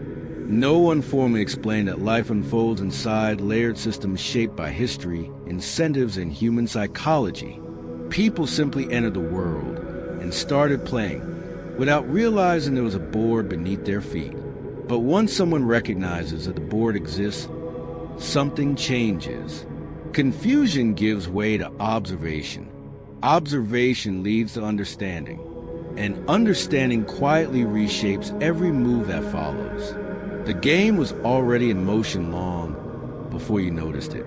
Chapter 2. The game does not require your awareness to operate on you. There is a moment most people experience at some point in life when something feels slightly off. You work hard, follow the expected path, do everything that was supposed to lead somewhere meaningful, and yet the outcomes don't always match the effort. Doors open for some people in ways that seem almost effortless. For others, progress feels like pushing against invisible resistance. At first, it's easy to interpret these differences as luck, personality, or timing. Those explanations feel comfortable because they keep the world simple. But as hinted earlier in Script G, something deeper is operating beneath those surface explanations. The game does not require your awareness to function. This is the first principle that changes how you see everything else. A chess piece does not understand strategy. It doesn't analyze the board or consider the intentions of the player moving it. The piece simply moves according to the rules built into the structure of the game. Its lack of understanding doesn't stop the match from unfolding. The board continues to evolve, positions shift, and outcomes emerge regardless of whether the pieces comprehend what is happening. Human systems work in a surprisingly similar way. Most people believe awareness is necessary for influence. They assume that if they don't see a system clearly, the system cannot meaningfully shape their lives. But structures do not require your participation to affect you. They only require that you exist inside them. Consider how environments shape behavior without ever announcing their presence. A workplace quietly rewards certain personalities and discourages others. A culture defines success in ways that guide ambition. Economic conditions steer decisions about education, career paths, and relationships long before anyone consciously analyzes the forces at work. None of these mechanisms need to explain themselves in order to influence choices. They simply create conditions. And once conditions exist, behavior begins to adapt around them. This is the subtle genius of invisible systems. They rarely appear as deliberate designs. Instead, they present themselves as ordinary life. Traditions, expectations, routines, institutional rules, All of it blends together until it feels natural. The more familiar something becomes, the less likely people are to question it. When an environment feels normal, the mind stops searching for the architecture behind it. That psychological tendency is not accidental. Human beings are built for efficiency. We rely on assumptions to navigate complex environments quickly. If every decision required questioning the entire system surrounding it, daily life will become exhausting. So the brain creates shortcuts. It accepts certain structures as permanent and focuses attention on immediate tasks. This efficiency works well for survival, but it also means large systems can operate quietly in the background. The Renaissance political thinker Niccolò Machiavelli observed this pattern long before modern psychology gave a name. While studying power and governance, he noticed that people rarely challenge the systems that organize their lives when those systems keep them occupied with immediate necessities. When survival becomes a central focus, earning income, managing responsibilities, responding to daily pressures, there is very little mental space left for examining the larger structures shaping those pressures in first place. In other words, the system does not need to hide aggressively. It only needs to keep people busy. Think about how most days unfold. You wake up to obligations that already exist. Schedules, bills, social expectations, professional responsibilities. Each one demands attention right now. By the time evening arrives, energy is limited and reflection becomes optional. This constant engagement with immediate concerns creates a narrow field of vision. Inside that field, life feels personal and individual. Success appears to belong entirely to those who achieve it. Failure feels like a personal flaw. Yet beyond that narrow focus lies a network of incentives and constraints quietly guiding the probabilities of both. Once you begin noticing those incentives, the environment starts revealing itself. Certain behaviors consistently produce rewards. Others trigger subtle resistance. Institutions favor particular ways of thinking. Cultural narratives elevate some ambitions while dismissing others.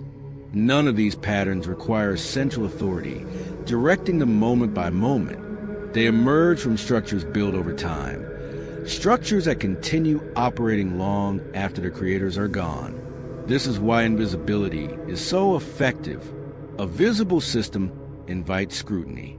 An invisible one becomes part of reality itself. If something feels as permanent as gravity, most people will never ask to design the rules surrounding it. They simply learn to navigate within its limits. Over time, those limits start to feel like the natural boundaries of life. But recognizing that the boundaries exist is the beginning of a different relationship with them. Awareness does not immediately change the system. It does not suddenly remove constraints or transform circumstances overnight. What awareness does change is perspective.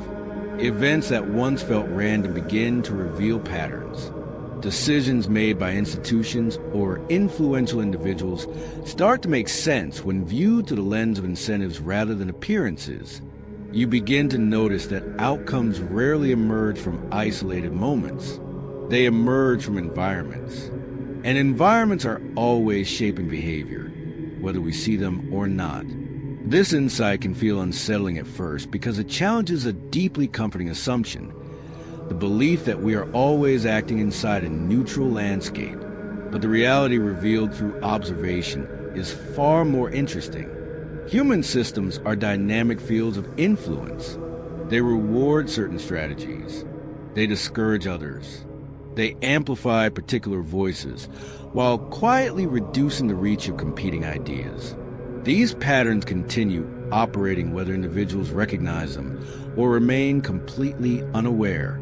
That is a quiet power of the game described throughout Script G. It does not require your belief.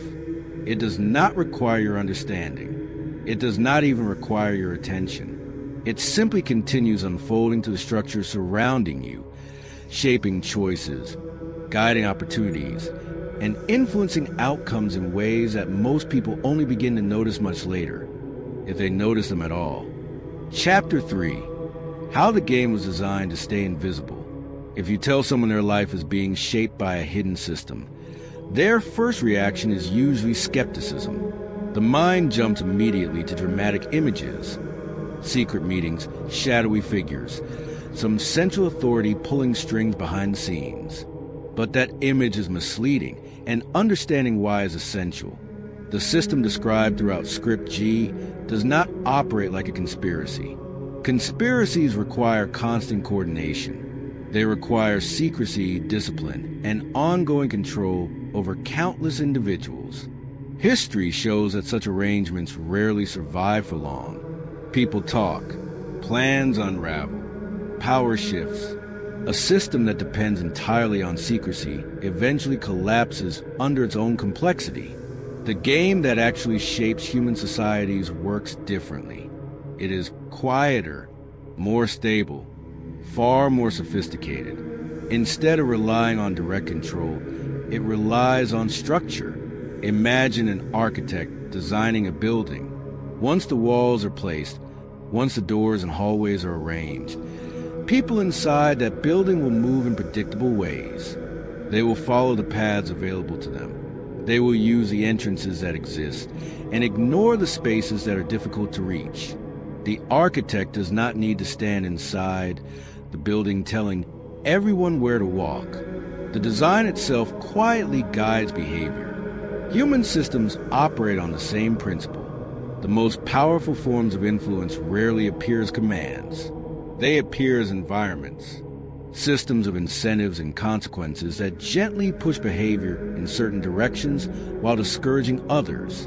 Over time, those patterns become so familiar that people mistake them for natural reality rather than deliberate design. This is how the game stays invisible.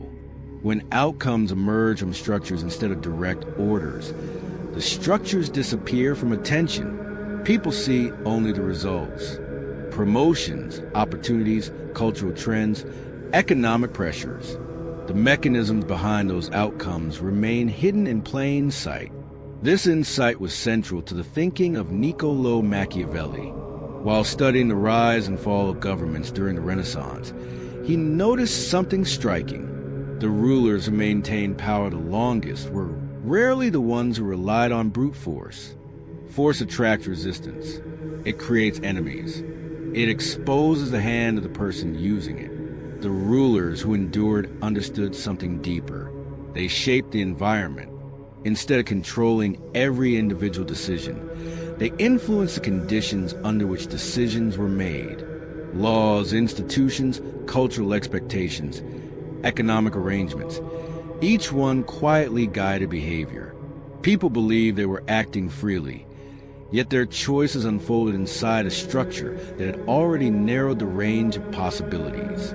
When the environment is designed carefully, control becomes unnecessary. Think about the systems surrounding everyday life today.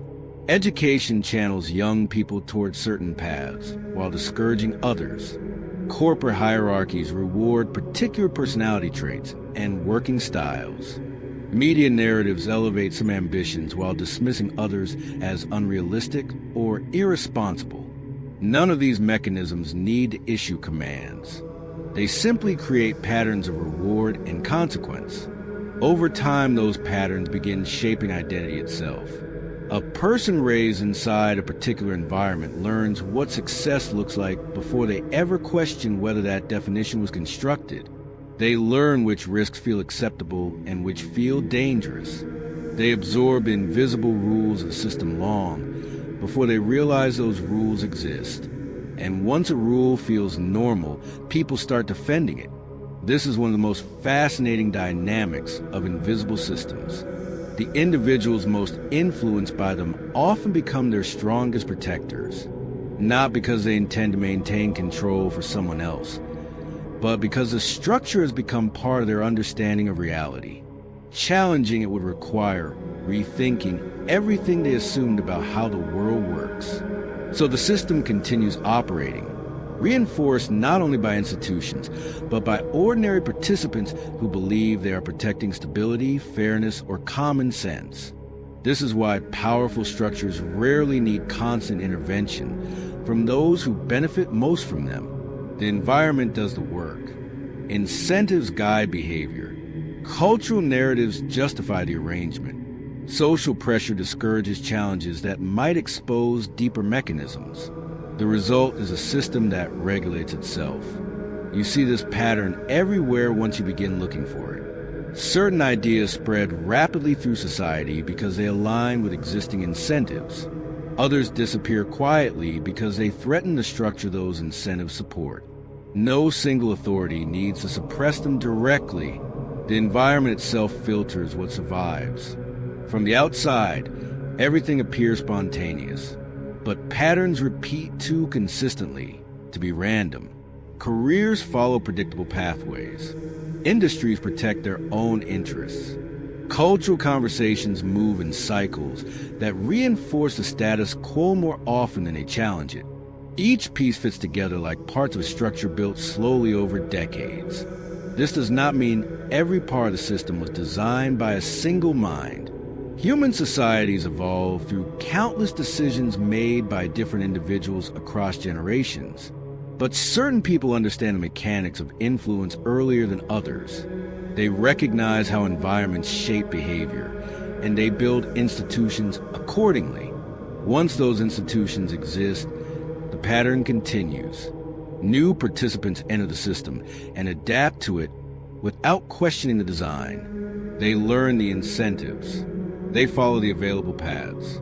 Some succeed, some struggle, but most remain unaware that the structure guiding their choices was built long before they arrived. That is the quiet brilliance of an invisible system. It does not feel like control. It feels like life. People wake up each morning responding to pressures that seem completely ordinary. Work responsibilities, financial realities, cultural expectations. Each decision feels personal and immediate. Yet behind those decisions sits an environment quietly shaping which options appear realistic and which feel impossible. The board is already arranged before most players even realize they are standing on it. And because the structure is patient, it rarely reveals itself all at once. Instead, operates slowly through incentives, habits, and assumptions that accumulate over time. By the time someone begins to question it, the patterns are already deeply embedded. That is why the game described in Script G is so difficult to recognize at first. Not because it is hidden behind secrecy, but because it is woven into the ordinary fabric of daily life. Chapter 4. Present Necessities, the most elegant mechanism of control. Imagine waking up tomorrow with no bills to pay, no deadlines pressing against your attention, no constant stream of responsibilities pulling your focus in every direction. Just space, silence, time to actually observe the structure of the life you're living. For most people, that scenario feels almost unrealistic, not because it's impossible in theory, but because the modern environment is built in a way that rarely allows it to happen. And that is where one of the most subtle mechanisms described throughout Script G begins to reveal itself.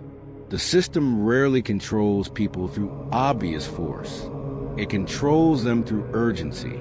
Every day arrives with immediate needs already waiting. Work obligations, financial pressure, social expectations, a list of responsibilities that must be handled now, not later. Each demand pulls your attention toward the next problem that needs solving. And when your attention is constantly absorbed by the next necessity, something important disappears from view. Perspective. You stop asking how the structure around you came to exist in the first place. You stop examining the architecture of the system because you are too busy navigating its corridors. This is what the Renaissance thinker Niccolò Machiavelli observed with unusual clarity. While studying power, he noticed that the most stable systems rarely rely on constant enforcement.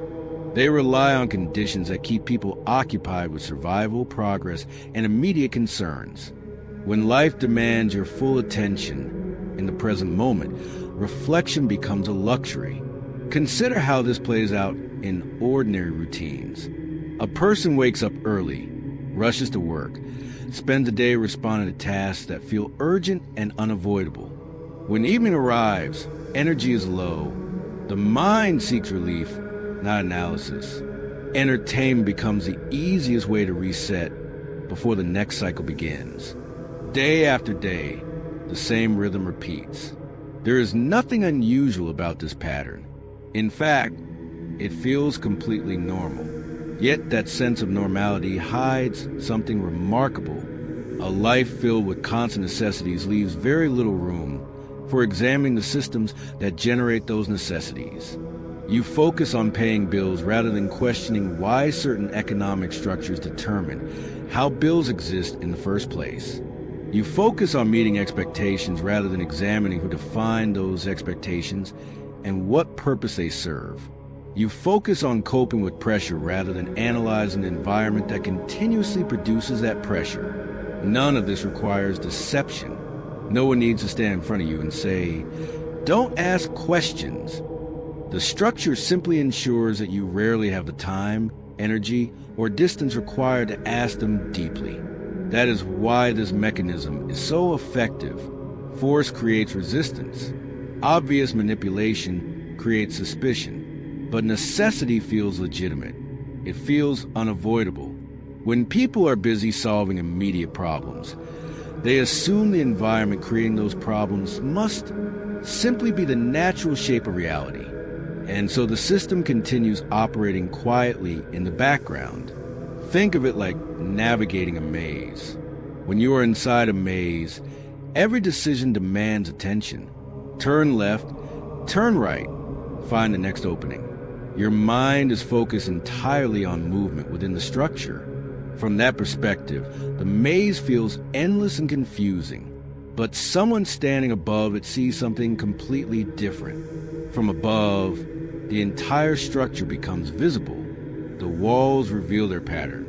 Dead ends make sense. Paths that once felt random suddenly form a design. The difference between those two perspectives is not intelligence. It is position. Most people live their lives inside the maze of daily necessity. They move quickly from one demand to the next, responding to conditions as they appear. Their decisions feel personal and immediate, even though the environment guiding those decisions was shaped long before they arrived. And because everyone around them is navigating the same maze, the structure itself remains unquestioned. The pattern becomes culture. People begin measuring their worth by how effectively they respond to necessity. Productivity becomes a virtue. Busyness becomes a signal of importance. Rest, reflection, and distance from the system start to feel almost irresponsible.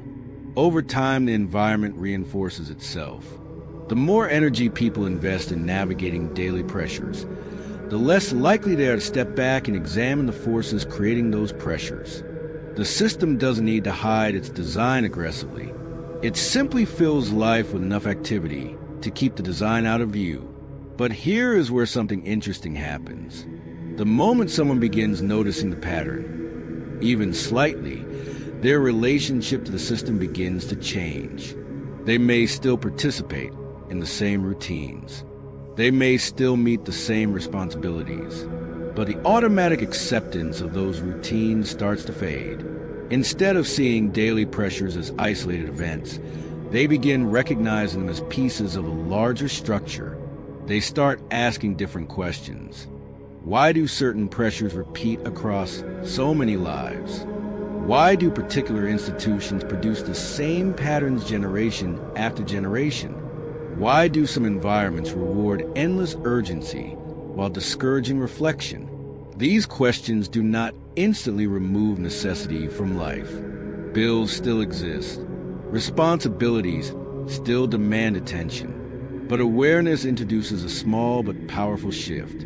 It separates you from the illusion that necessity is the entire story. You begin to notice that the system thrives when attention stays locked on the next urgent demand. The moment attention expands beyond that narrow focus, something changes. The maze is still there, but its shape becomes slightly clearer. And once a structure becomes visible, even partially, it stops feeling inevitable. This realization doesn't require rebellion or dramatic action. It begins with observation, a quiet recognition that constant busyness is not simply the natural texture of a meaningful life. Sometimes it is the most efficient way to prevent a certain kind of thinking, the kind of thinking that steps back from the corridor and begins studying the architecture of the maze itself. Chapter 5, the 4 positions. Where are you on the board right now?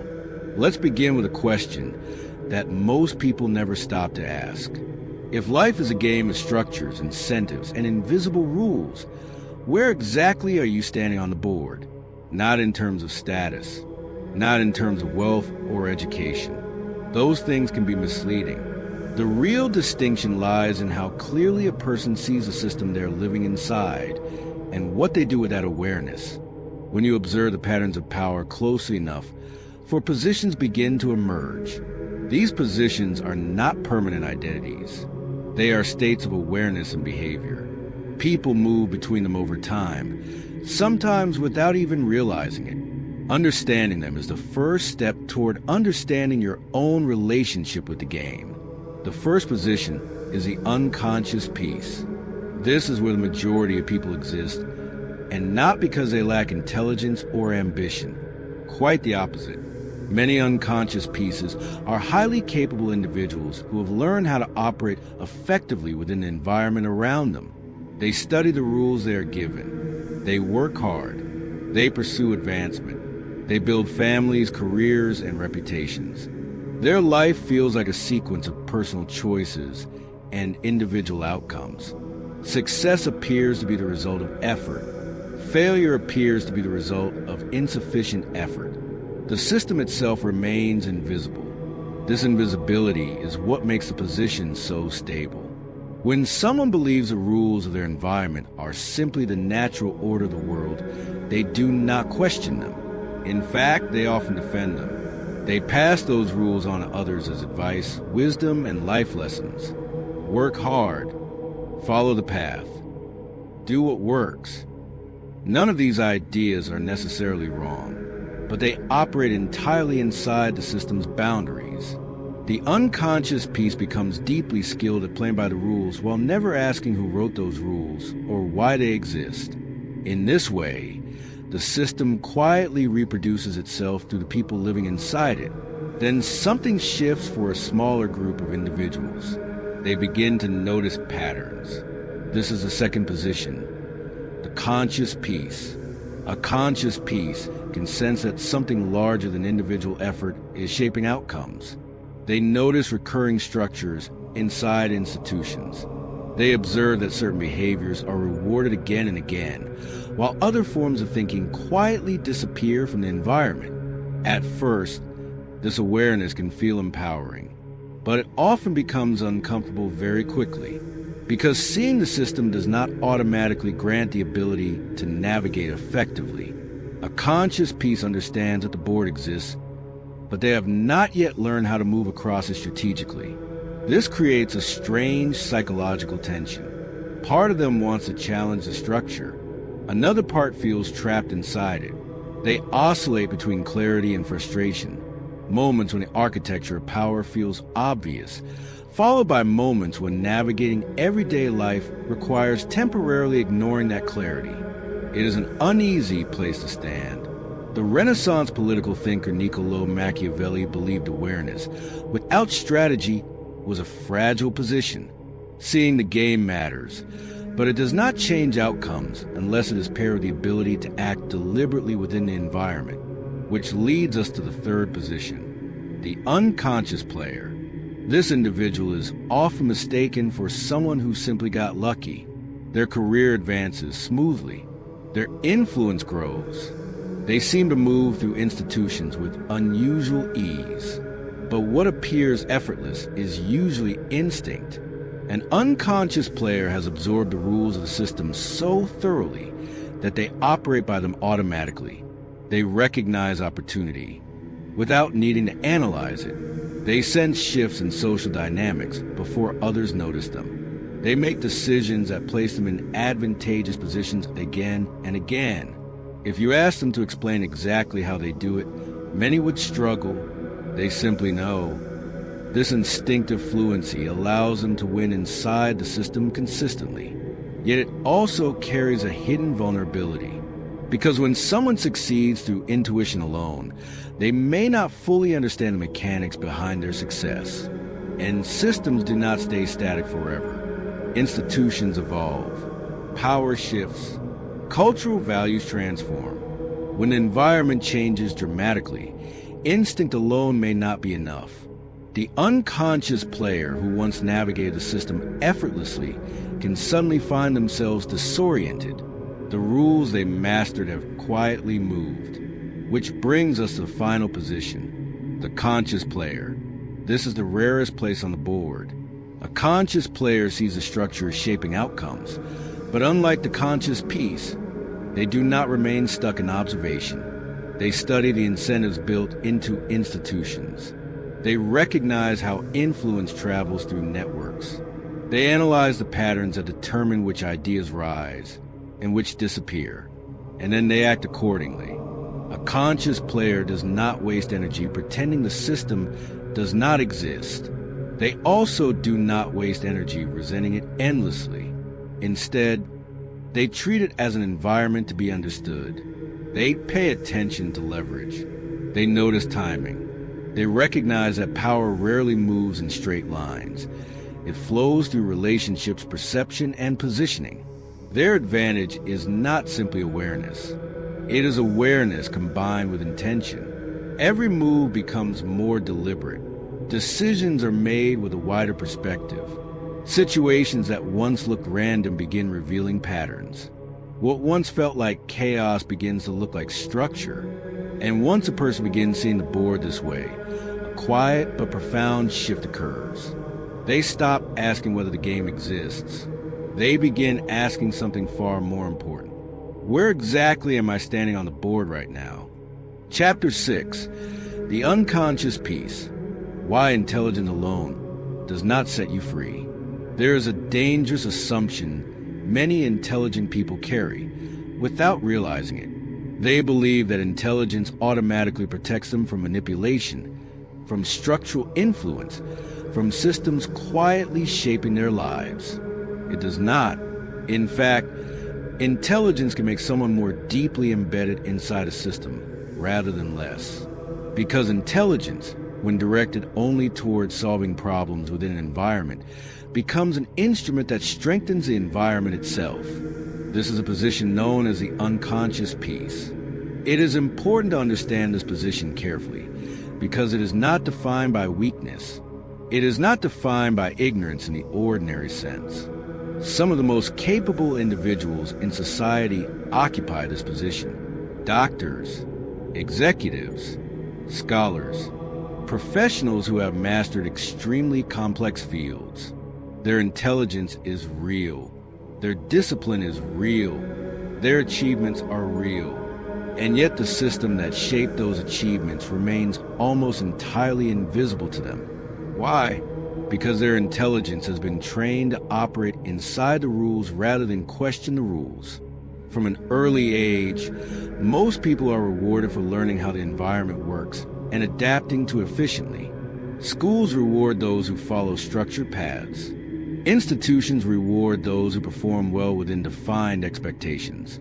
Careers reward those who align their behavior with the incentives of the organization they serve. None of these things are inherently malicious. They are simply how systems stabilize themselves. But over time, something subtle happens. A person becomes highly skilled at navigating the environment exactly as it exists. They learn which behaviors lead to approval, which strategies produce advancement, which risks are safe, and which risks quietly end careers. Eventually, they succeed. And success has a powerful psychological effect. When the structure you are living inside produces rewards for you, it becomes very difficult to imagine that the structure itself might deserve examination. Success inside a system feels like proof that the system is fair. But fairness and functionality are not the same thing. A system can function exactly as designed, while still shaping outcomes in ways most people never notice. And the unconscious piece rarely investigates that possibility, because their experience within the system feels validating. They worked hard. They made the right decisions. They earned their position. From their perspective, the environment rewarded merit. So when someone else struggles or questions the structure itself, the unconscious piece often interprets that questioning as misunderstanding or personal failure. This is where the system gains one of its most powerful defenders. Not a ruler, not an architect, a participant, someone who believes deeply in the rules, because those rules produce their success. The Renaissance political thinker Niccolò Machiavelli understood that systems remain stable not simply because they are enforced, but because people internalize them. Once individuals begin protecting the structure voluntarily, power becomes far easier to maintain. The unconscious piece performs its role without intending to. They repeat the narratives that supported their own progress. They encourage others to follow the same path.